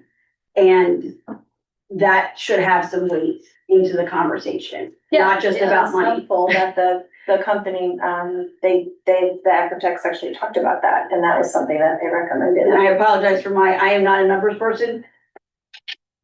I'm not, so I wasn't doing the math in my head properly, but I'm just trying to understand too, where we're coming from. Can I say something about that? I think it would be fair, to ask Tecton to identify the difference. Because realistically, you're probably talking about 5,000 square feet-ish. That's the difference between 419, 519, for enrollment. 415, 519. I think it's around 5,000 square feet in classrooms, additional classrooms. But the eligibility for the additional square footage that 519 gives you may offset that more than people think. But I think they can easily do that because you're not going to suddenly, with your ed spec, drop tens of thousands of square feet. It's the difference is the classrooms. That's the extra right now are the classrooms that were added. So I think if we asked what's the cost difference between a 419 student school versus a 519 student school with the added space, I think they could probably break that down for us and explain that. Mm-hmm. If that's helpful. I just have a question about that because I feel like this is a little bit of an exercise in futility. Like we had to have the enrollment study. We have the enrollment study. That's the enrollment study from a person that the state suggested that we use. And we can't engage in this process without this enrollment study. I mean, that's kind of what I understand from the process when we started talking about the enrollment study in the first place. Mm-hmm. So we can talk about it, but there would be no, imagine the conversation if the enrollment study came back 200 kids. Like what we have to base what we are doing on the numbers that we have in front of us from the professionals that we engaged to do it and that we're going to turn into the state for this whole package of money that they're, fingers crossed, going to give us. And I know that there can be conversations with the architects about this is a very high number based on what our experiences with the kids in Willington. This is a very high number to us. How can we use the space in the most efficient way until such time as our enrollment increases or whatever. Like, I don't know. Okay. My argument here was never to not go with the amount of students that the enrollment study allows. That was never my argument. But I'm looking at it from the perspective of a community member who says, why are we going with this high number and building this high building? Because we also have the ball in the air of the space waiver too. They might be thinking to themselves, well, if we weren't going with this high number, you know, if we going with a more reasonable number, maybe the building would come down. We wouldn't need this space waiver, all that kind of stuff. My point is, and I think that's Phil had a good idea, is to show them the difference between, okay, here's the 519 building with, you know, it's 83,000 square feet, it's 87,000 square feet, whatever it is. Still, whatever the reimbursement rate is, 85%, 95%, whatever, you know, this is what it's going to cost. If you went with a number that the town or the individual or whoever feels is more reasonable, say it's 100 less kids, this is all it's going to take away, and this is the amount of money it's going to take away. And when you're talking millions upon millions of dollars, it's probably a negligible amount of money. So the more information you put out there and you show people and say, we're not just doing this because we have to or because we want to. We're doing it because financially, here's the sense it makes financially. Dropping it 100 kids and lowering the building 5,000 square feet saves us $750,000. It's $750,000, but in the scheme of an $80 million building, it's pennies at that point. That's all I'm trying to get across, is that this is what some people are thinking. This is what some people are saying. This is the mindset. And a bigger building, even with the same reimbursement rate, does cost more money. But the idea is to show it's really not that much more money. It's really not that much of a difference. And this is why that's, you know, we do have to go with the number, but in all reality, it's not that big of a difference. So we need to do what's going to look better for the future, what's going to look better 20, 30, 40, 50 years down the road. That's all. I understand entirely what you're saying. What happens though in this process and what's happened in past processes is that there's so many numbers out there. You throw a number out there that has 100 less kids in it, someone stops listening and says, well, just do that. As opposed to, this is the number that we have to go with, full stop. Like, it's not an option. And I understand 100% what you're saying, Arthur. Showing people the negligible difference between 419 and 519, whatever difference that is. But then I don't want folks to have that in their minds as the number, because we can't use that as our number. The person that needs to defend that number, in my opinion, is Dr. Crowder. Mm-hmm. He's going to defend the number of the why the 519, because you have that number, and his work is way deeper than NASDAQ's, which is generic. And no matter which number you were to go with, you need a space waiver either way.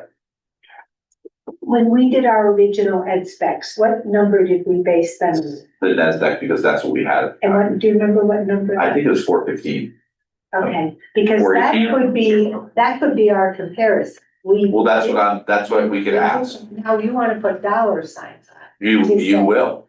Yeah, you will. The other thing too that was really to our advantage with the higher number is that we were able to increase we'll talk about it later, but we were able to increase our lower level classrooms. So they're a little bit bigger based on the recommendation from Tecton. Yeah.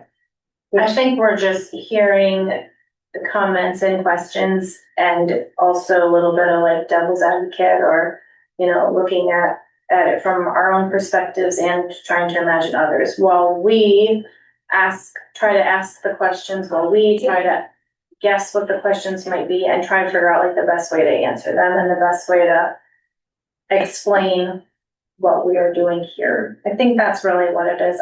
We're all trying to get to the same place. It's just trying to figure out how to best communicate information and this is really important for our community building. You know, that we're clarifying questions that the community might have to kind of lead us to ownership. I can suggest that to Joe. But yeah, so just to address any of those questions about the enrollment study, that would be the best, most responsible way to handle it, is to have how to do a presentation, which he had done before, I think. Years ago, yeah. Yeah. Okay, how did we get here? Sam was giving us an update. We talked about the Front Hall Foundation agreement, operational budget impact. We're just gonna schedule a special meeting. Okay. I just, With I need to. SBC No, or us? no, that's you straight Board of Ed. That's something that, you know, has come up a couple of times. Like what are we doing here? Okay, that would be good. We're looking for the savings, right? Yeah. We both said And those big nothing more projects that than- aren't getting done. So when people are like, how come we don't get have the roof? How come this, that? Well, this is why. Okay, are we ready to move on? Okay, next we need to discuss the administrator's contract regarding the insurance waiver, which was something that, you were looking at, Bill, because we were trying to apply it to our budget going forward.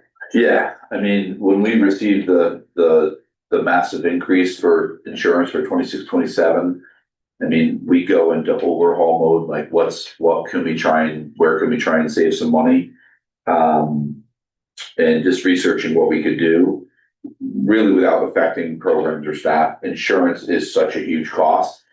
And so I actually pulled the list of every staff member in the district across all unions, that anyone that was taking family insurance. I crafted an email to them across all, it was the same email to all unions, and basically said, if there were a one-time insurance waiver for a $5,000 waiver, would you consider waiving your family insurance? I did not target single insurance. I did not target E+1. The reason is family insurance is $35,000. It costs the board 30, something like that. We don't have the exact number because we just got the number in today.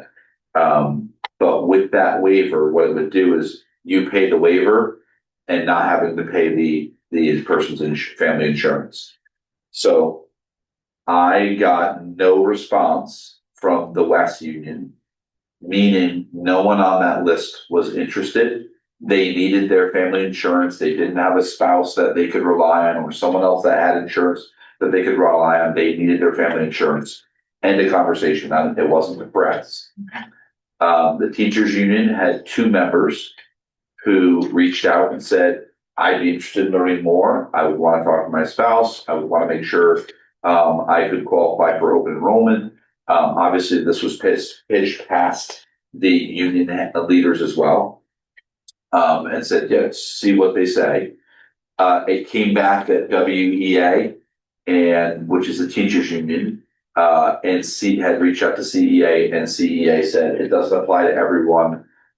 We don't recommend it for WEA doing it because it would only be certain members.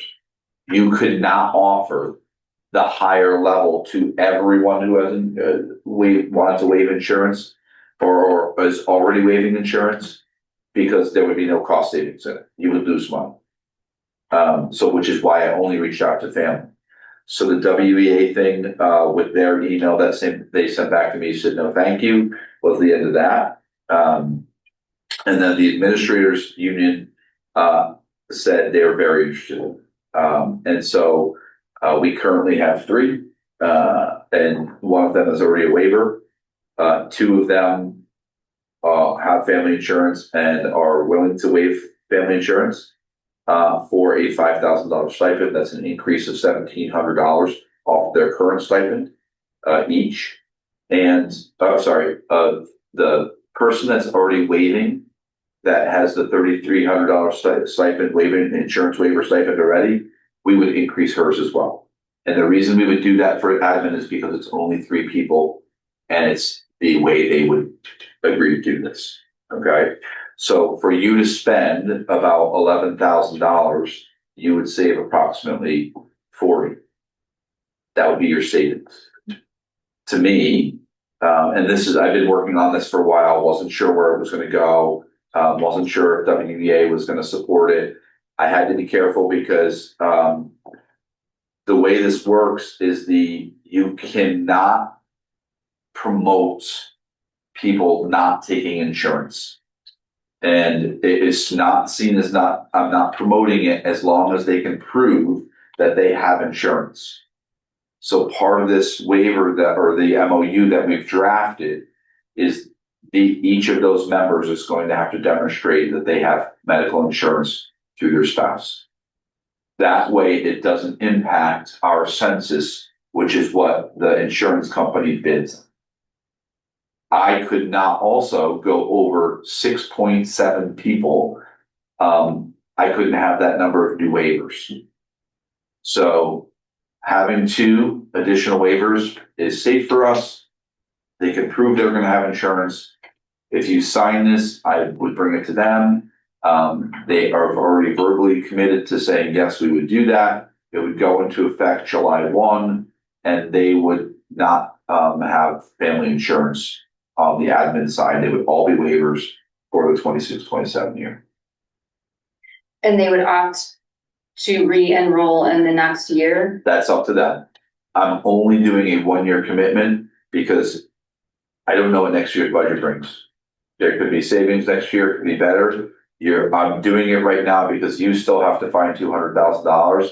And if you can find 40 and by doing this and it's above board from the insurance company, from the insurance broker, from the attorney, which all of this has gone through them, then to me, this is a no-brainer.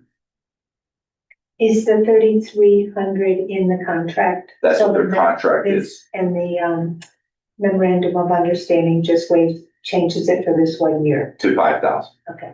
Correct. So is the savings number 40,000 or 30?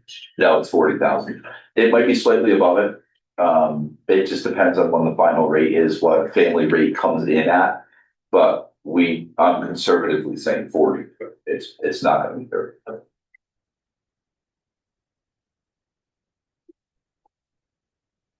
Do you want a motion now? Yeah. Okay. Do you have it?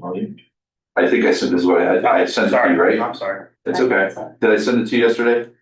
Sorry, we're moving really at the speed of light still. I'm trying to get through. Yeah, I have it. I'm sorry. Okay, perfect.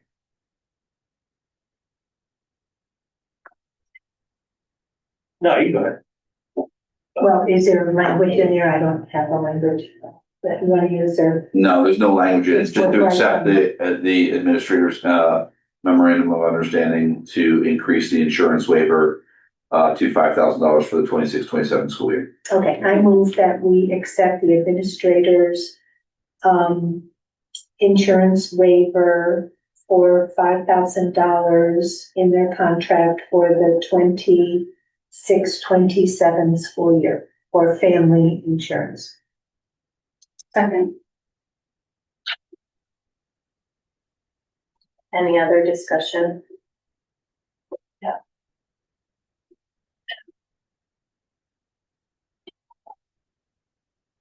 There we go. All right, Tracy, are you in favor of this, Emily? Yes. Arthur, you good? Fine. Brianna, yes, Anne? Yes. Jen? Yes. John? Yes. Samantha? Yes. Thank you. All right, pass it through. Thank you to our administrators for being willing to consider that, as well as the other leading members. Okay. And to old business, we're looking at the 26-27 Hall School proposed schedule, which Alicia presented at the March meeting, and then there was discussion. We sent out the individuals. Yeah, we sent out the individual samples. I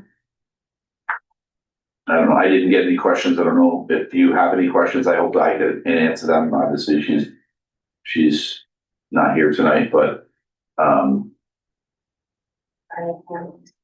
Can we address this before we settle the budget? So it's a good question, Ann. I think you can, because we need to start doing the work to be able to overhaul the schedules in Power School. Unfortunately, I'm hoping that we don't end up doing the work and then have to go backwards. We have a schedule right now that's in place that we could go backwards to, but if there's programs or positions that are cut because the budget goes and we can't do this, then we'll have to see what the pivot looks like at that point in time. But it takes a long time to build it in Power School, and I want to give our Power School person plenty of time to start building, even though, because realistically it's July 1. We have to load students into the system and make sure it's all their schedules are working and things are right. And we want to make sure we have time to build that. And it takes a couple of months, which is kind of where we're at.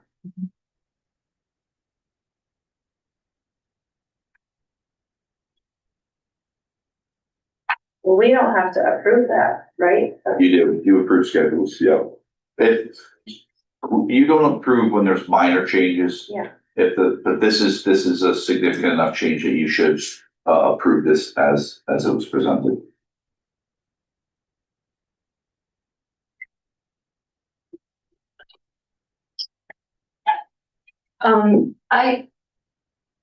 This is such a substantial change for us. I would love to, if we opt into this, I would love to have some kind of ability to check in on how it's going, or like have identify some benchmarks to understand the benefits that the students are realizing from the schedule change. And my particular concern about this schedule was those wing blocks. And I know that there's a lot of discussion here about making those more formalized. I would be interested to hear how that's going to be tracked. Put a time frame on it for me, Jay. So you want like a 3.3 month check-in? That would be great. Okay. Do you want to roll it in with the student performance review? So we have our agenda tracker that we put items on, and I'll just drop this on the December agenda for next school year.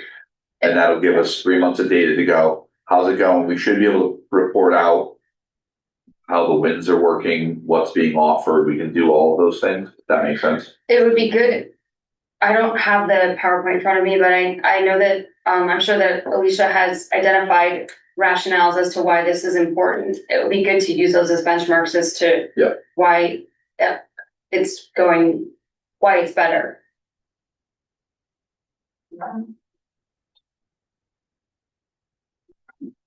Yeah, I'll put that on there. Thank you. Yeah. When is the first middle school report card? Is that December? It's a quarter, so it's Quarter, it's like typically around. earlier, No, it's typically November. November?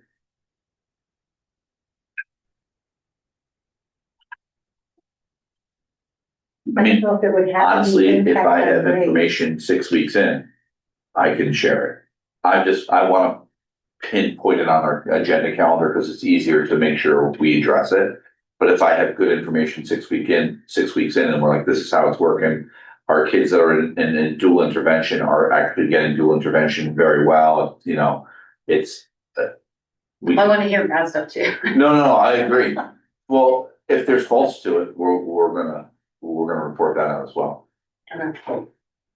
We see that there's a lot of positives out of what has been built. It looks great on paper. That's why we want to live it. Yeah. Thank you. Yeah, absolutely.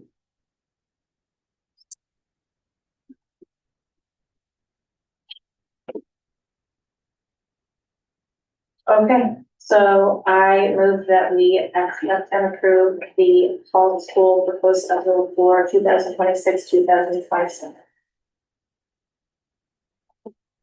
Second. Last discussion. Okay. Tracy? Yes. Arthur? Aye. Brianna? Yes. Anne? Yes. Jen? Yes. John? Yes. Samantha? Yes. Thank you. Good luck, Mrs. Lemay. You got this. Yes. A lot of time into that, so I appreciate that. Of course. Okay, Next is ed specs under old business. A community member at the beginning of our agenda had a question that's probably not for us, maybe more so for Carta or Tecton at this point, about whether or not an enrollment study would need to be redone to include birth history students, if that was going to be part of our project. And then the question was, does the current enrollment study include students who are homeschooled and who attend other school facilities? I do not know the answer to that question, do you? I would have to go back to the study. I think it takes It's based on births. child information Yeah. and like their age, yeah, okay. So I will have to go on to a different group to answer that. Which is again, why the presentation would be. Very helpful. That would be answered. Yes, good question. And we could just not- mention that to him before his presentation, so we could have an answer. Okay, so we have to jazz up and fix up our ed specs because they need to reflect the official numbers. And the text had recommendations about what to do, and they wanted us to double check our narratives also. Yeah. Which is the part I'm mostly nervous about. That's the part I'm more worried about, to be honest. I'm less worried about it now. Yeah. So I've had 2 meetings with Tecton now Mhm. to go through the narratives, the whole document. Okay, So I shared this link with you. I don't expect you to pass this tonight, and neither do they. okay, Again, they're relying on your joint meeting kind of nod to say the number is the number. The number has changed a little bit based upon your feedback and the discussion from that meeting. It's minor, but it's in the grand scheme of what was wanted. And what I'll do is I'll roll through this super fast, and then you can ask questions tonight, or you can go, you can email me. I went through every single piece with them, and what I did, and sorry, I'm gonna make you dizzy. Anywhere there's green, I'm just seeing if I can get this on my screen and see it roll. Is where they being Tecton has added some verbiage for us, or said, hey, you should add this in. So building systems at the end of their life, including mechanical and electrical systems, the comprehensive replacement is needed. They're stating that, okay, that's coming from them. These outdated systems cause inefficiency, poor air quality, and high maintenance costs. There's nothing new there. I think we heard that same thing from QA&M. Yep. Right? The 519 is there, is in green. Current enrollment as of today is there, okay? They added in, the site should include electric vehicle charging stations to meet state regulations. There's a state regulation I learned around that. So we put that in there. There was a conversation about a ramp along with the loading dock. The loading dock was already there. I've added the comment now about the ramp and accessibility to the dumpsters. That was part of the conversation. Was there a comment at that joint meeting that we have to do something extra or pay extra because we don't have a proper loading dock? Yes, right. We currently have we have to pay for lift gate access. So when we have a large delivery, we have to pay, it's a lot of money. Sometimes it's $1,000.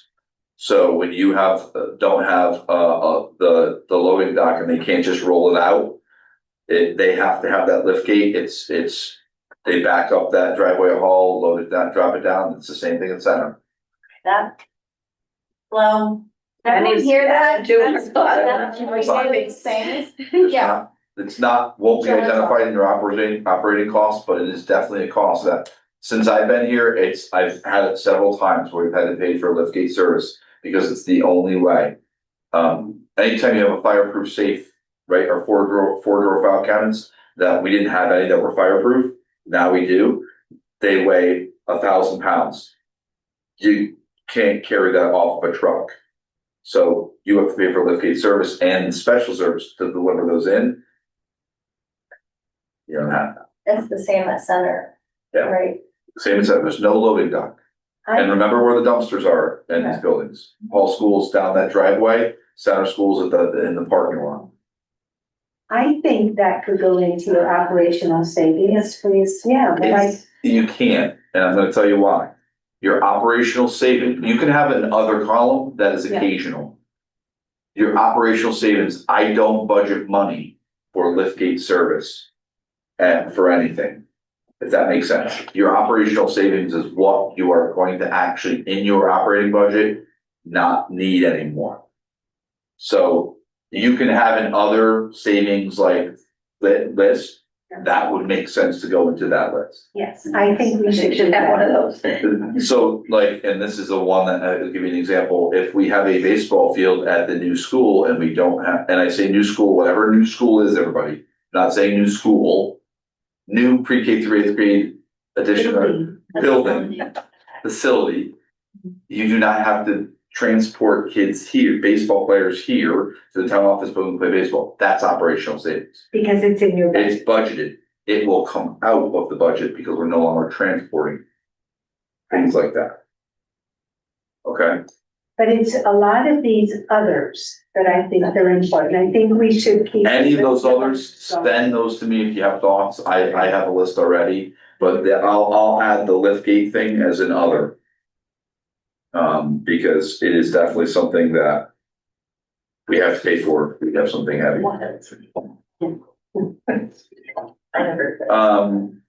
The playgrounds are there, so you had a conversation about the exterior door for the bathrooms, and they said, or a vestibule that doesn't allow access to the rest of the building. So they were okay with either exterior bathroom door in, or you can think about coming into, if the whole school gym entrance, that could be a vestibule that everything else is locked up. You could access the bathrooms, but nothing else.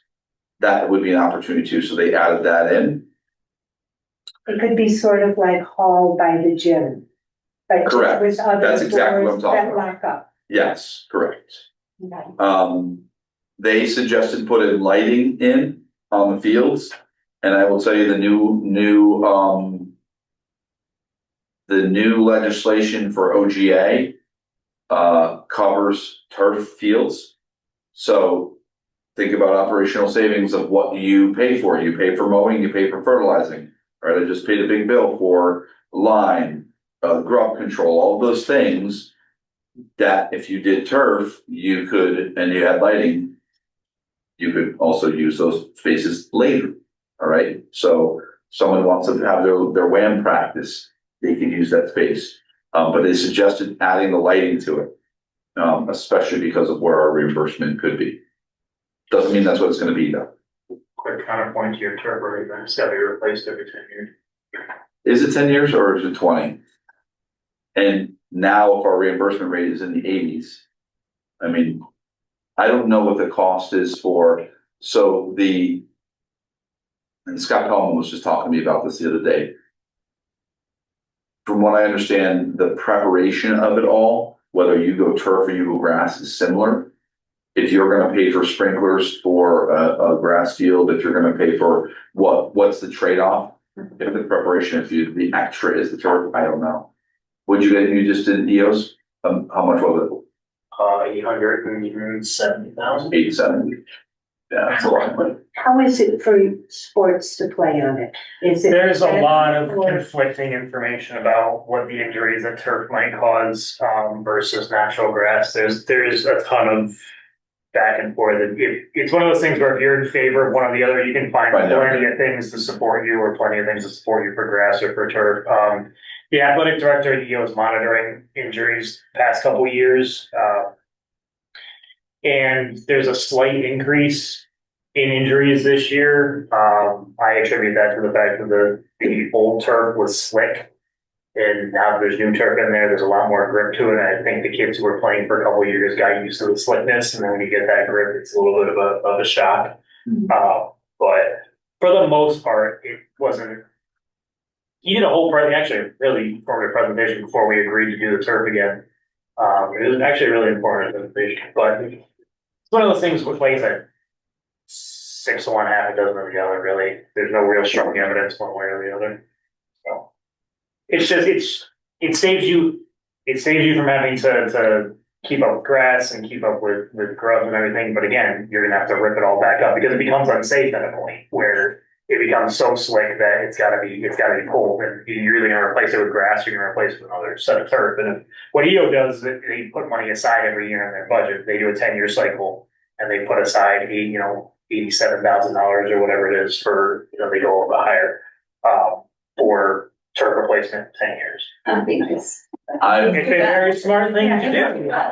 Money. No, it's not extra. It's not extra. It's saving for the future. Yeah. I would question too, your turf at EO Smith is heavily used. Oh, yeah. It's heavily used. Well, yes, because they also agreed to put in netting for lacrosse players, because a lot of the parents were upset that lacrosse players had to go across the street and practice or down the way for so long, and then they wanted part of their buy-in for doing it again was making it accessible to more sports. So there are a lot more sports on it now. Yeah, and there's still maintenance you have to do on turf, but it's something that can be considered in your cost. And then how much use is it going to get? Like, you could, and depending on space, if you look at one of the options they shared last night, where you didn't have a baseball field on it, you could look to see if you did an everything in Massachusetts is turf, just so you know. Elementary, middle school, high school, they're turf all over the place. And they actually do softball fields, so they're overlapping, full turf, overlapping with soccer fields, so they can do more on small spaces and they're not the same season. So the infield is all turf. And when I was waiting, Venetius is asking me, can we get out on the field and do the preparation? And it's the infield, a mud pit, because we had put a snow the week before. You don't have that issue. Snow's gone, you can get out there. So there's pros to it, but it might allow you to get baseball in, but it's you could do baseball, grass, and turf, softball, soccer, if that makes sense, because they overlap. There's some crazy setups they have just to fit the space, but it's tied to the lighting. So it's in there. It doesn't mean you're going to do it, by the way. It just means it has been. I'm glad TechCon said this. They're like, why do you have to have all the codes in this? Just say that you're going to be decoded whatever the time is. I'm like, thank you. Because I had asked, are all these codes accurate? And he said, don't write all that. Just put it in that you're going to be current code at the time. So those will all come out. The comments about future expansion were added to this. There was a lot of comments about that and the flexibility for design and community activities. Particularly, they've talked about the co-locating the stage with a multi-purpose space and the gym or cafeteria. I will tell you, Antonia kind of blew my mind when she was from TechCon. She's like, well, you can actually do a double-sided stage and do a smaller performance on one side and it's just facing another way. And on the other side, there's a big performance where you have the gym and if you have a big show, cool idea. And so they're just basically adding this in here as an option to be considered in design, which I appreciated. And then she had a blurb, or they had a blurb about contemporary learning environments. So they asked to add this in, just about the things that you have to consider in site design, building siting, the envelope, the systems, the targets, the interior technologies. They just have you drop it in here. It's pretty straightforward stuff. It's things that they used in others. Again, look at it. If you have any questions about it, ask. But she said it falls under this general building features heading. So I put it in there. The school security, I was very curious about their feedback on that. And they added in a few things. So they added in, we have to meet the SSIC standards, which I appreciated.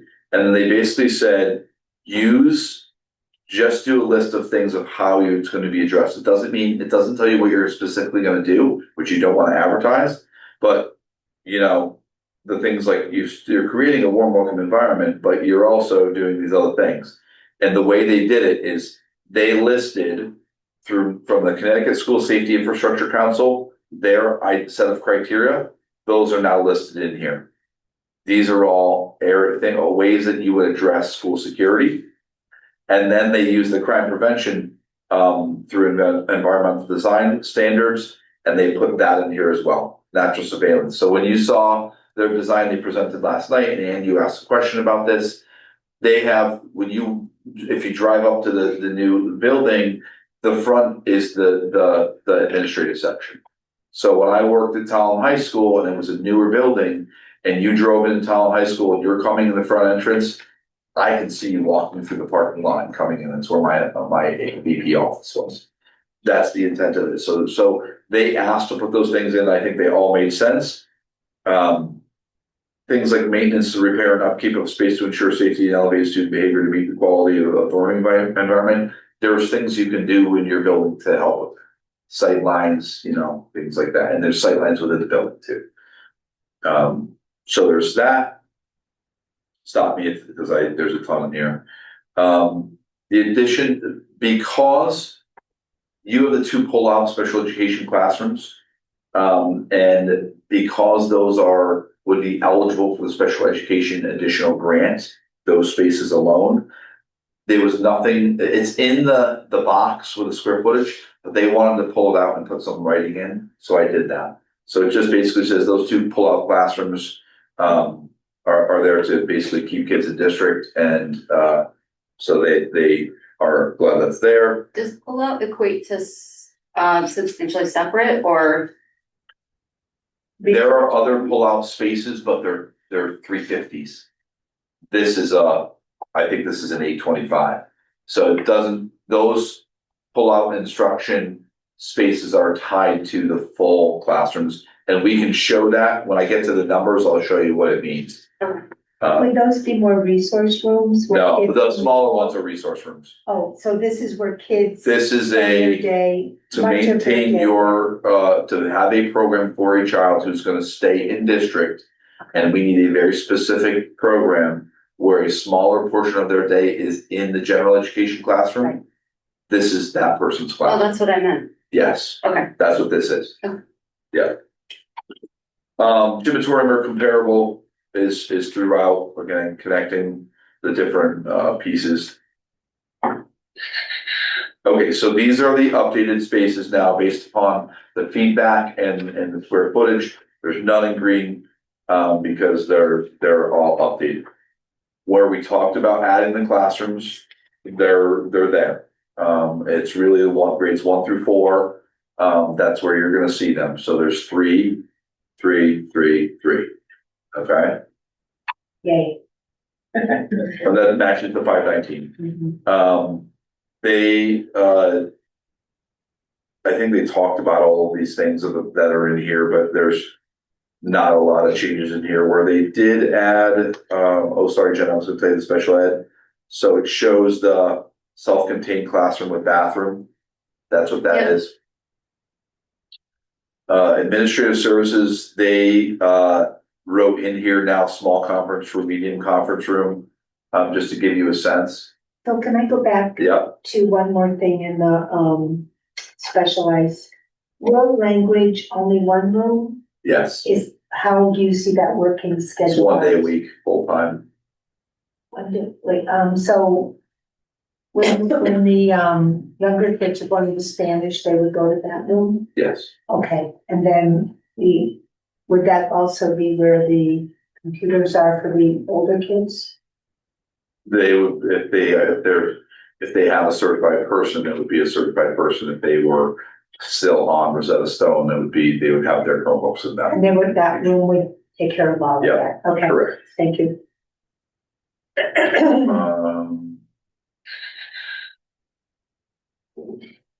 Most of the changes are below this. We added a BCBA office. I don't know what that was in there. But it's something, well, they asked, like, what do they do now? And like, they sit in whatever space they can. So whether we have that joint agreement or not, you need a space for them to be. They adjusted cafeteria table storage, and I'm like, it's really small. She said, well, it's more, it could be chair storage. You might put a table in there or 2. It's not meant to store all of the tables. Otherwise the square footage they're meant to just fold up and roll away. They're not built into the walls anymore. I asked about that. That's not the design that they do. Now, what do they do with the chairs that would be used in the gym when it's? Their storage. Like under the stage, kind of? Could be under the stage. There's a couple of locations where they have general storage. Yeah. Okay. They did adjust the kitchen stuff, and I think they mentioned this, like actually had a dry closet, a walk-in cooler. They thought it was a little short, so they put some additional pieces in here to make sure the kitchen, after they walked through the building to see if they had for storage matched. Basically everything else there is the same. This is where, so we've talked about net and gross, over and over and over. They have now, the final net service area is now separated out as 6,450. They have the net program total at 72,308. The grossing factor is the walls and everything they're using. The Colliers and Tecton are now on the same page as far as what percentage that is. It's an additional 21,000. So the new building square footage would be 94,000. That is, I believe, they're using the number that would go to OGA. That's the number they build off of. It's not necessarily, don't ask me if it's net or gross. You'll have to work or iron out with that. All I can tell you is the 72,308 is all of the program above. If that makes sense. You good with that? I mean, this is probably just a design question, but so everything, again, jumping the gun on this one, but every combined classroom, so art, music, world language, all that stuff is gonna go across all grades, first to eighth grade. So I know there are parents in the community that have concerns about like grading, mixing, interacting with grade one because of huge age difference and things like that. I just want to put it out there. We need to have a good plan and a good design that essentially those two areas will never end up seeing each other. Last night's presentation and the sample that they were showing, they used the lower field at Hall School. And basically what they did was they built the building on the lower field and then came forward. So the lower field, because they was a pre-K 2, and they would have egress straight out. The second floor, which is the main floor down, and you walk on the soccer field, that's where you walk in. On that second floor, you'd have third, fourth, fifth, and this is just design, but it's to show the point that they know that and they're separating it out. Third, fourth, fifth would be the middle level, and that's where all the UAs would be. So elementary could come up, and then 6, 7, 8 would be the top floor. And so there's age separation, so bathrooms, but they can come to the office and they're not going through an 8th grade hall, things like that. There's definite separation in that, and you can see that. And that was just one design. It doesn't mean that's what it would be. But they were using the hill as a way to utilize it. So with the way the art is set up, there's storage and there's kiln, so you kind of have to have them close by for those. They could be within the room. So it's like the room, and then there's a closet within the room, and that's another 125 square feet. That would be the kiln room. So you could put one in the second level and one up with the older kids. They can do, to keep them separate. Design. Yep. Okay. Yeah. I can pass this around if anybody wants to look at it. It was what Phil just described. They did, Tecton, and this was something they added today that I thought was really smart. Because I was asking, last time I went through this with staff, we were using, not digital cameras. Oh my goodness. What were we using? Polaroids. No. Holy cow. Document cameras. So we're using document cameras for a lot of things. And I said, what if document cameras aren't being used anymore? And he said, just write in all classroom technology will meet the educational specifications below or be a contemporary equivalent system. He said that will cover you. So if this project goes through and in 3 years, you're on to purchasing those items for classrooms, you might, Promethean boards might not exist anymore. It might be something else, and the equivalent would be what you would get. So that is written throughout. There's not a lot of changes in these. There was, let me get to the bottom. Some changes in others. So I added that comment into all of these about the technology, but I also added in, they said, why not just put this everywhere? So every section has this now, that room darkening shades, acoustical insulation for soundproofing, air conditioning, internet, outlets, telephone, like they just added in there. So they were fine with that. So that's under every big section now.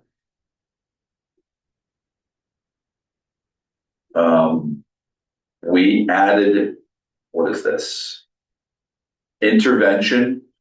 So if an interventionist is ever going into a classroom, even though they have their own office space, the 300 square foot intervention rooms, if they're going to push into a room, we added 2 push cart where I talked about the cart was already there, but we just added to support pushing in education in the educational model. So they had that piece. That's the same.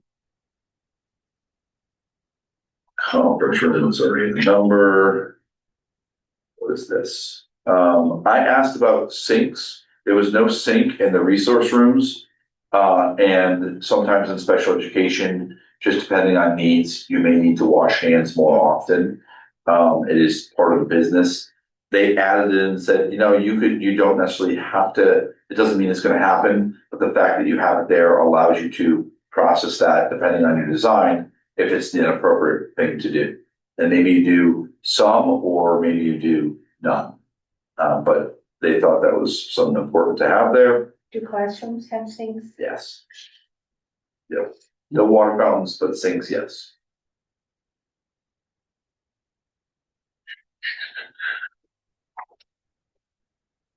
We added in fire rated, lockable filing cabinets and a couple fire rated things in a couple locations where we're required to maintain the files. They're like half an hour burn rates, and you hope you don't have that issue ever, but it's something you have to protect your documents, student records. That's good because they'll carry them in. They'll deliver them. They're heavy. Yeah. Commenters are the same. There's a chair storage. They added in. So what we had is marked in as the maker space. They adjusted the name to Flex Steam CPE. It was like everything, which is really makerspace too. It's the same. They just said cooking robotics trade, something like that. That would it catches a catch-all. But then I asked when in the descriptions, where would we put the technology office and repair room? That didn't exist in your original ed spec, and they said they went into a room and said, where is that going to happen? You can't have that like on some random table. So they put an office in, and I added it into this section for Learning Commons Library, TV Studio, Technology Repair Office. It just puts, it's part of it's just what the description was of what's in there. So that's there now. Willington Board, Flex, Steam, they recommended the sinks. I moved the 3D printer and rolling storage for instructional materials from your makerspace thing into here, into the CTE. The ramp we already talked about. I was concerned, even though I talked to Stephanie about this, about the food services equipment. I'm like, this is not my business. And I don't want to miss something. And he said, that's okay. He said, right, ultimately food service equipment to be determined during design phase.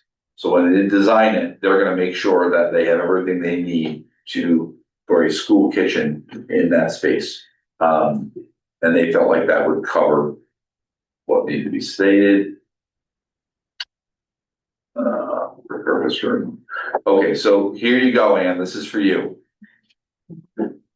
This is part of the Tecton's creative thinking, and they're actually processing 2 sets of bleachers, is the way they're looking at this in a potential design. Think about a double-sided stage. Set 1 is, a standard set of bleachers. You could do a fold-in chair still. The second set would be on the other side, a different space, and that would be the telescoping chair platform system. So you could have two sets of bleachers depending on the size of the audience, so that if you wanted to do, what's the name of the theater across the street from you that they use? It's a UConn. Maybe Catherine.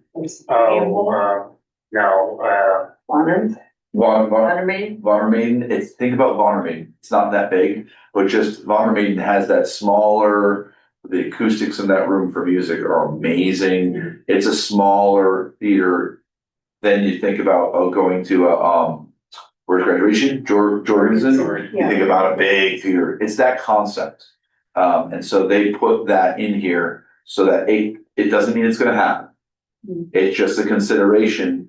If that design that makes sense is a double-sided stage to access the space, then this could be considered. But we couldn't use both sets of at the same time. One would be intended to be smaller, one would be intended to be large.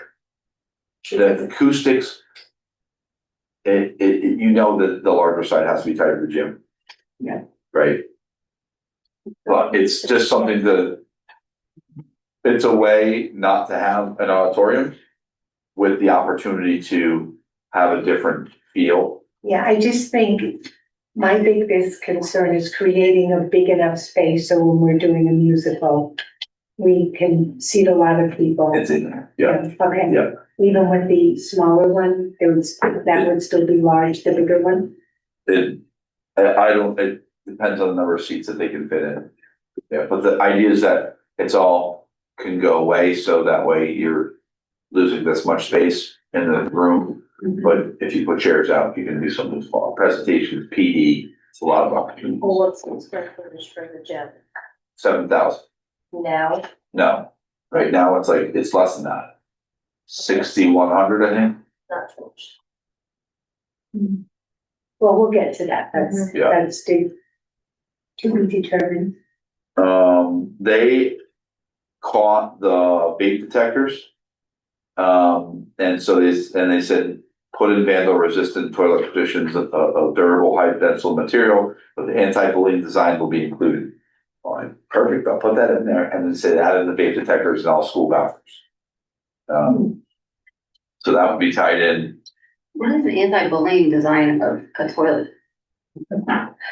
I think that when you open a door, you can see the open space, not necessarily a stall, but the open space into a bathroom. So I can see just that section of hallway right there. If I sit over there and the door entrance to the door doesn't allow me to see that open space, it's not where students are using the bathroom. It's the open area in a bathroom. If that open area is out of view, it is a more likely space to be used for inappropriate behaviors. Maybe the things go down to the bottom too, the walls. I'm such a crabby old lady. I don't even understand what you're talking about. That's fine. Think about, so if the design is, if you walk into a bathroom and you walk this way down a hallway and then you go in and come back around, like it was at this table, I can only see that section of the bathroom, which is nothing. Anybody that opens the door and is like, hey, what are you doing in there? I've got, somebody pinned to the wall. You can see that. I believe that's part of the design thought process of what you can see and what, it's not like urinals or stalls that you're seeing the open space. So the door's here and this is all open. Yeah. Some schools have they the don't have sinks and doors. mirrors you can see, it's like from the hallway, it's like right there. And then they go in and down to the stalls or whatever. Right. But the whole hand washing area, you can just walk right up to it anytime and it's everybody. Yeah, Mansfield's school's down there, right? It's outside, Yeah. I don't know. I'm a big fan of the bait detectors. The one. And kids are already planning on it now. Not a year. Put them in the EO and they're already planning on it. Yeah, they're hard. Yeah, but we don't. We're just not trying to make it easier. Anybody that. Yeah. And then the systems, they just said, put in the beginning of the systems. All systems shall meet current codes and standards. All systems must meet or exceed the current equipment standard. So, he added in inverter, or that's not spelled right, inverter or generator supported, for local. He's like, that's the only 3 options you have. So, and I asked, well, there was only consideration for roof mounted solar, and he said add in or ground mounted solar to be explored. So that way, if it were a parking lot that you want to consider, or on the field space, you could consider those things. So, a lot of these things that were just their little things that they added in when we went through every single line together. Again, it doesn't mean you're going to get all these things, but the way they said is you want to have reasonable things in here that you might want to consider. If it's not in there, it's not reimbursable. If it's in here and you do it, it's reimbursable. So that's where it came from. So that was,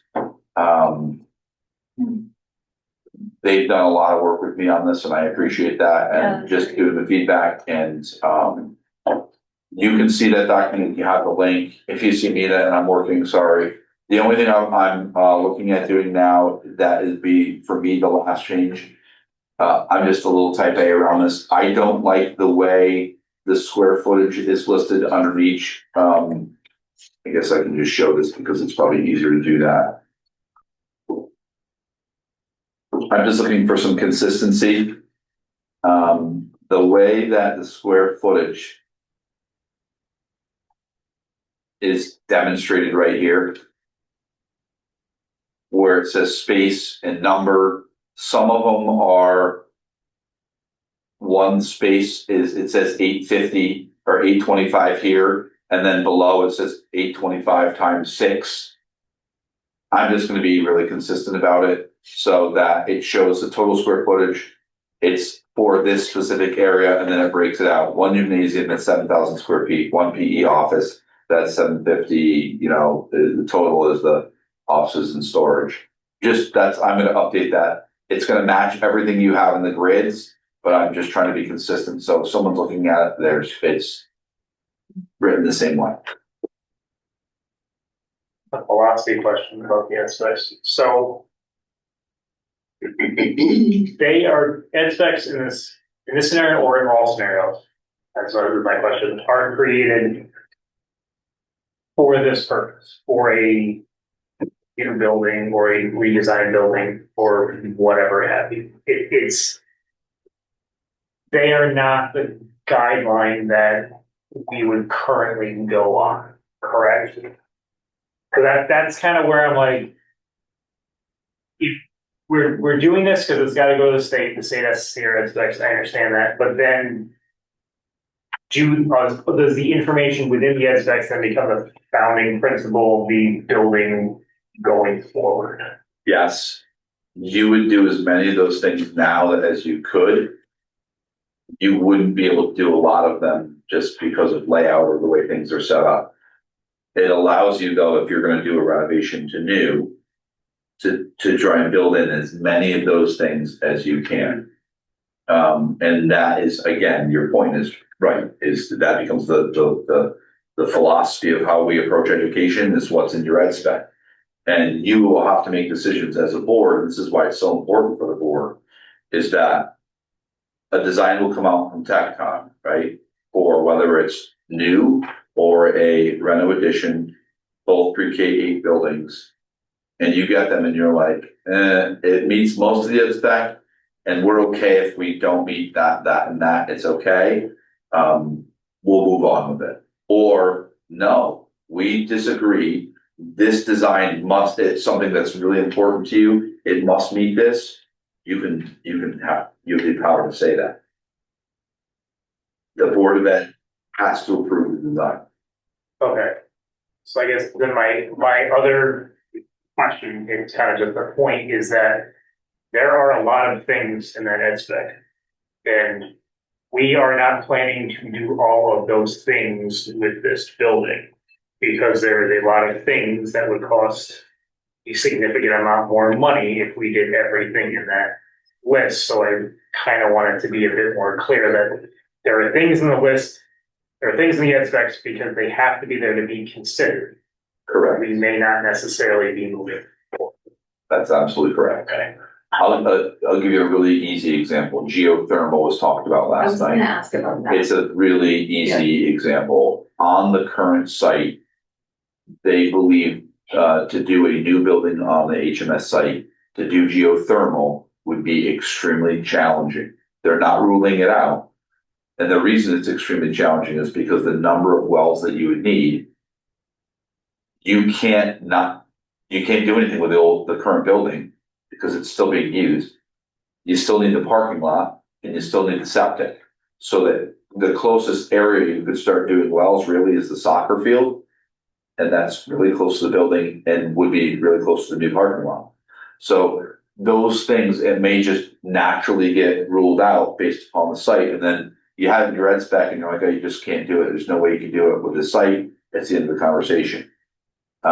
And that to me wouldn't be a deal breaker for the Board of Ed. You'd just say that's the end of it. If it were on a new site someplace else and you said, hey, we really want to do some sort of geothermal so that we can, and solar to limit having to negotiate oil prices or, you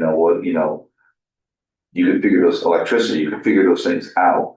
But the geothermal is one that could be just ruled flat out. No, you can't do it because of the site. So there's many of those things listed. Just because they're there doesn't mean you're going to do it, but it's reimbursable if it's listed, if you decide to do it. I just want to clarify. Yeah, there's a lot in it. Yes. Yeah.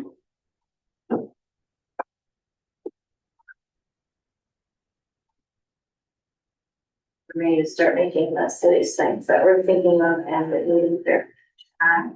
So we have easy answers, clear answers to when they come up again and again as they run. Okay, Before you move Yeah. on, can I jump back? I am very sorry. no need. I should have brought this up during the budget meeting. I have a bone to pick. Say it again, I didn't hear I have a bone to pick. Yeah. About the budget. I had asked for the detailed breakdown of the budget. I know Donna had gone off, Yeah. but there was another member of the community who FOIA'd the information and received it. Can I receive that copy? Oh yeah, that's just salary. Oh, I thought it was the entire budget. No. Oh, I still want the budget. Okay, I still want my budget. Okay. And honestly, if any of you want to come and sit with me, like to see the Excel spreadsheet so I can walk you through all the notes in there, some of the stuff you're going to look at and go, I have no idea what this is.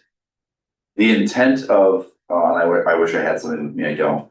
The intent is, and we actually just met with Tyler Technologies, which is our financial system.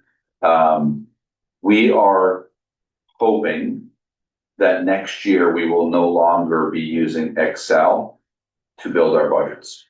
That would allow me, when I put my numbers in, that I could just print a report for you, and it's every budget line that we have, you would have access to it. I would still present it in programs, but you could see every line. That's what we intended to give this year, because what happens is, so Donna would, once you developed your budget, you approved it, she would put that into Tyler to back it up, to make sure what we had in Excel, that was our backup.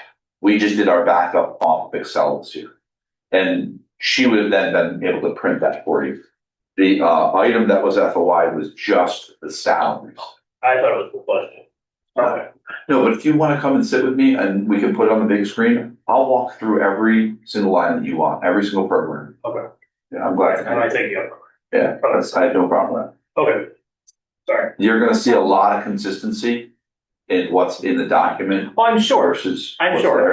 But I'm a very, line item, find a two-tone person. So like when I get the 100 pages from Sharon up at the high school, like it doesn't scare me or bother me. Like I like going through it.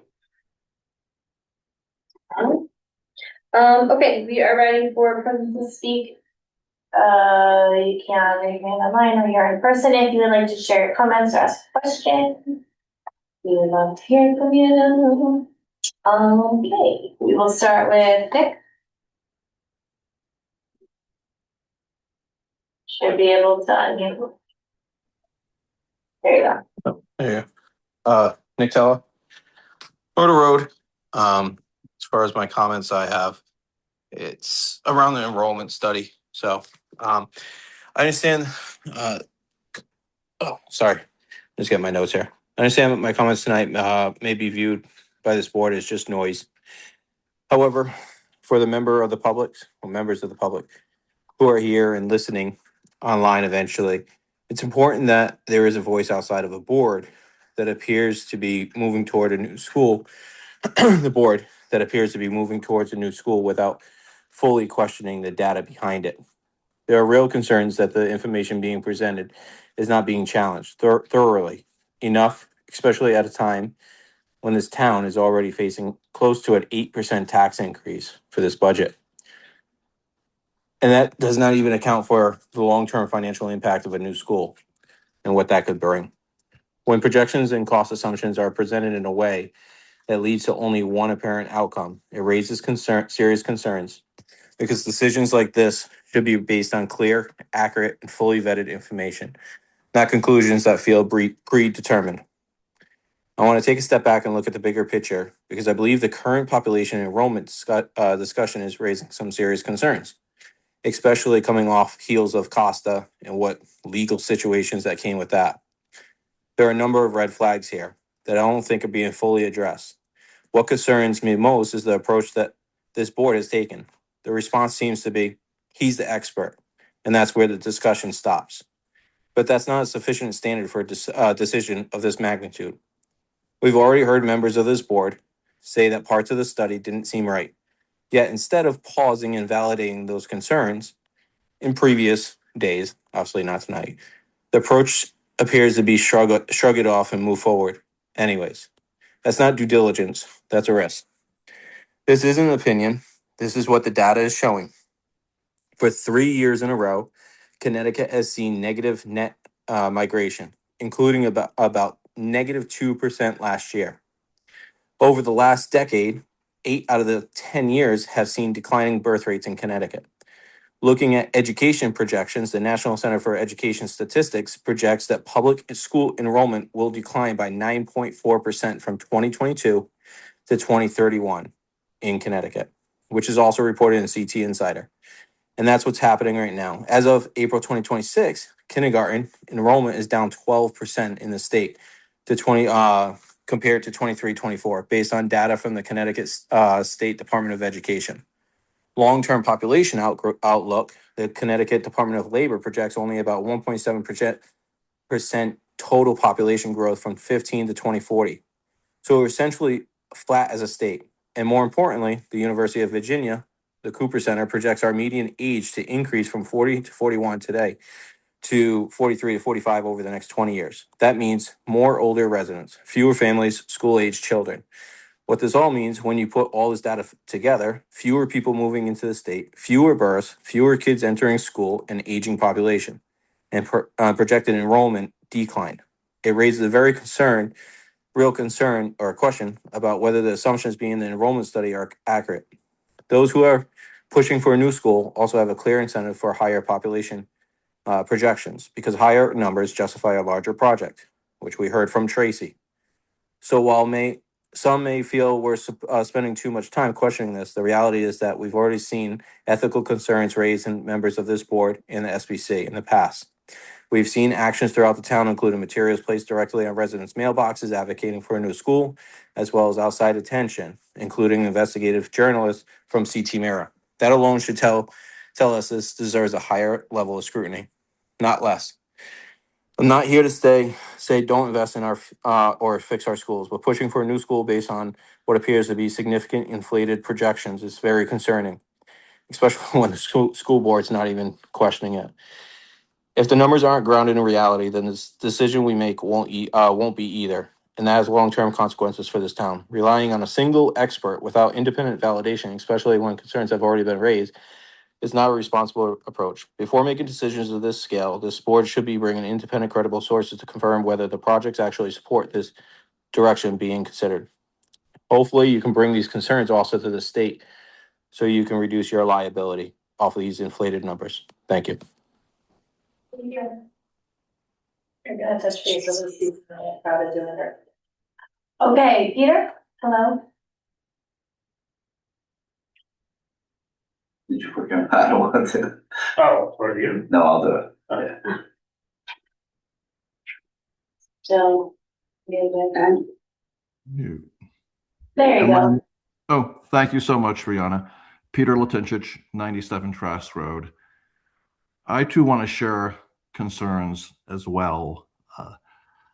I was very pleased a year ago when I attended a library joint meeting of all the boards that we had a wonderful opportunity, thanks to our Senator Gordon and Representative Nuccio, to have a reimbursement level that could be a solution to whatever direction a school building project takes.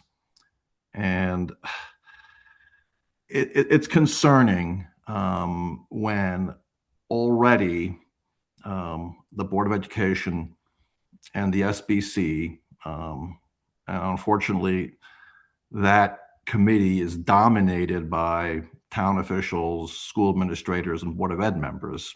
It doesn't feel like a public building committee.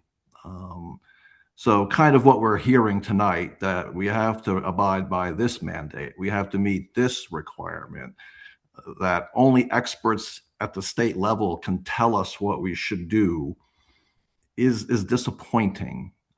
You know, the town was optimistic that we could have a scalable project that the town can afford with the substantial reimbursement that we could receive. When we hear the kind of overreach that we're hearing, that we're now going to add birth to 4 daycare, that we're going to have this expansive ed spec, that we're going from the 70,000 square feet the state would allow for our enrollment to now what I'm looking at tonight of 90,000 square feet. It feels like the kind of overreach that endangers the project and the support of the townspeople that we need. More important, in my view, than the ed spec, the location, the final configuration of the building or the site, is securing the trust of the townspeople. That did not happen the last time. It would be important that it happens this time. It's never wrong to do the right thing, and I encourage you to try and do that. Thank you for your time. Thanks. Anybody else? Are you going to clarify that point? Oh, that we're not doing birth to 4 anything? Yeah, the preschool program starts at age 3 and up, which is currently what we have. You have to be 3 as of September 1st of the enrollment year. That's a state driven concept. Anybody else? Oh, sorry. And we can still apply for the early childhood money without expanding our program, starting at 3 years old, correct? Mm-hmm.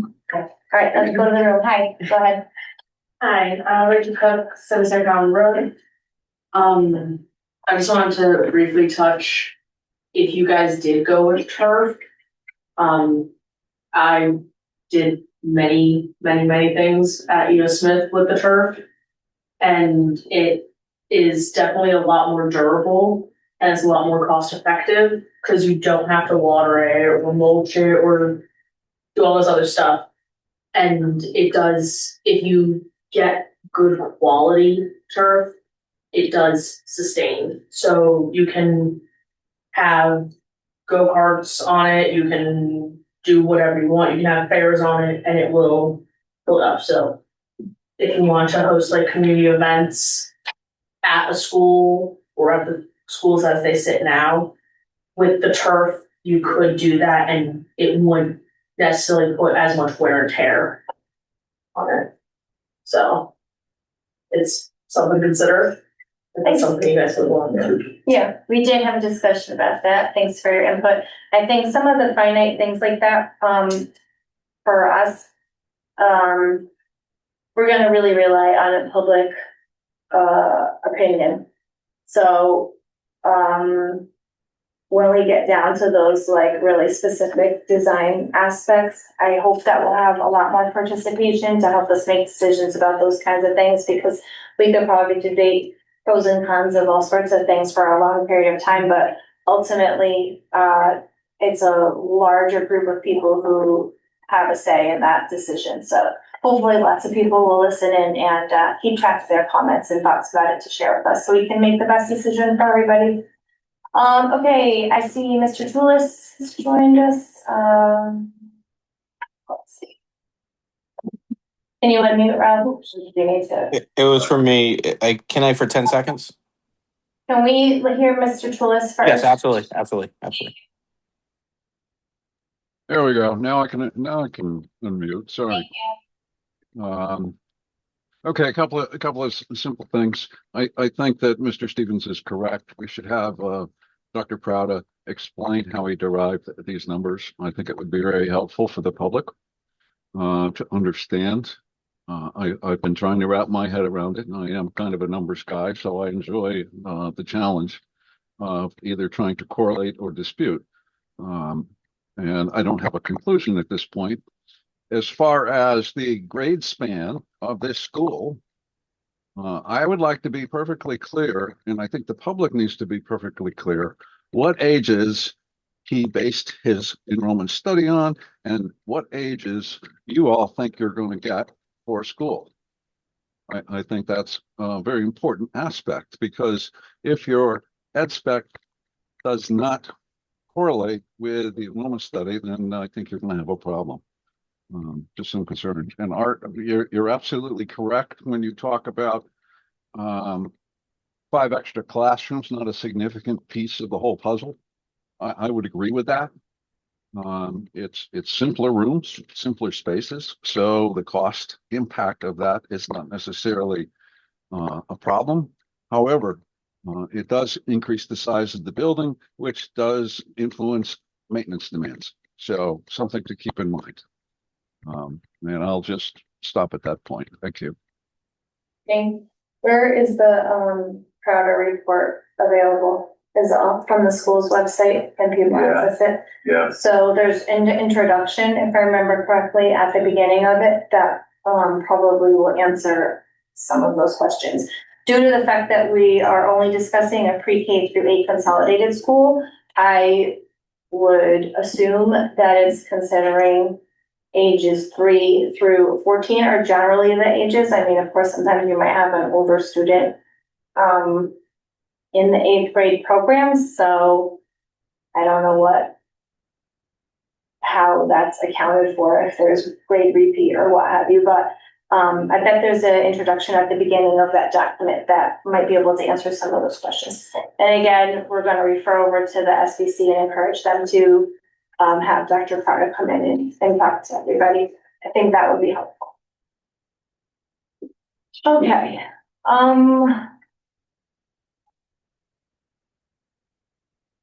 Mr. Chella, you used up your complete 5 minutes, but I can allow you an additional minute if you think that would be beneficial for you. I appreciate that. I'll stay well under a minute.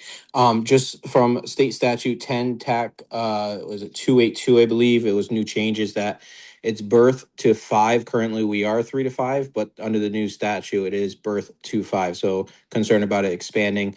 And I do want to say thank you for doing the present to speak beginning and end. I do appreciate that.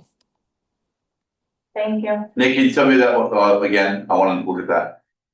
What was it, the statute? Oh, sorry. I'll get off the I have recording. the statute. What is it? It's state statute. 10-285, that's what I heard.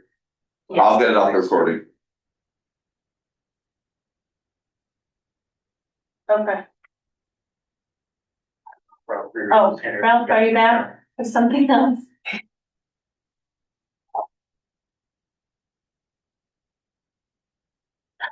Thank you. As far as Prouda's 2025 enrollment study, I have that document, and I am not clear. From everything I see, it's pre-K, and the numbers correlate with first grade, second grade, third grade. So I don't think we're looking at anything lower than what, 4 or 5 years old in nursery school? I don't know. But again, I would reiterate, it would be helpful if Dr. Prouda would explain his document to the public. That's all. Thank you. On the to-do list. Thank you. Okay, we got everybody. Cool. All right, we have concluded our presentation. Thank you, everybody, for your interest and participation. We are at board comment. Was there anybody who wanted to say something? Sunshine. Congratulations to Tammy and Donna, and thank you both very much for your many years of service, and we hope you enjoy your retirements. Sure. I just wanted to say what an amazing job the kids at Hull did with the Clue. It was amazing. And the amount of work that went into it, I didn't realize until my own personal kid was in it. It's a lot of stuff. So I just can't say thank you enough. It was really, really awesome. And the support and teamwork was just phenomenal. Yeah, that's great. That's a pretty special opportunity that our students have that some other districts don't offer for their children. And it's because we have a lot of dedicated grown-ups, staff parents, and other volunteers to make it happen. So yeah, absolutely. It's a really special opportunity. Anybody else? Crazy. John or Sam? No, thanks. I am good, thank you. Okay. Just, of course, we want to reiterate how excited we are about the budget process and how it's moving along at a proper pace. Please make sure that you are supporting the Board of Education budget. And if you are wondering anything or have specific questions, you can refer them back to us or our superintendent who actually knows it like the front and back and sides of his entire yes. That would be probably the good place to do so. And we will continue to work with the SBC going forward, wishing them all the best of luck as they move on with this process. We're excited to help. All right. We need a motion for the move to adjourn. Jen? Second. John? Discussion? No. Roll. Tracy? Yes. Arthur? Brianna? Yes. Ann? Yes. Jen? John? Yes. Amanda? Yes. Good night, everybody, at 9:50 p.m. Thank you. Good night.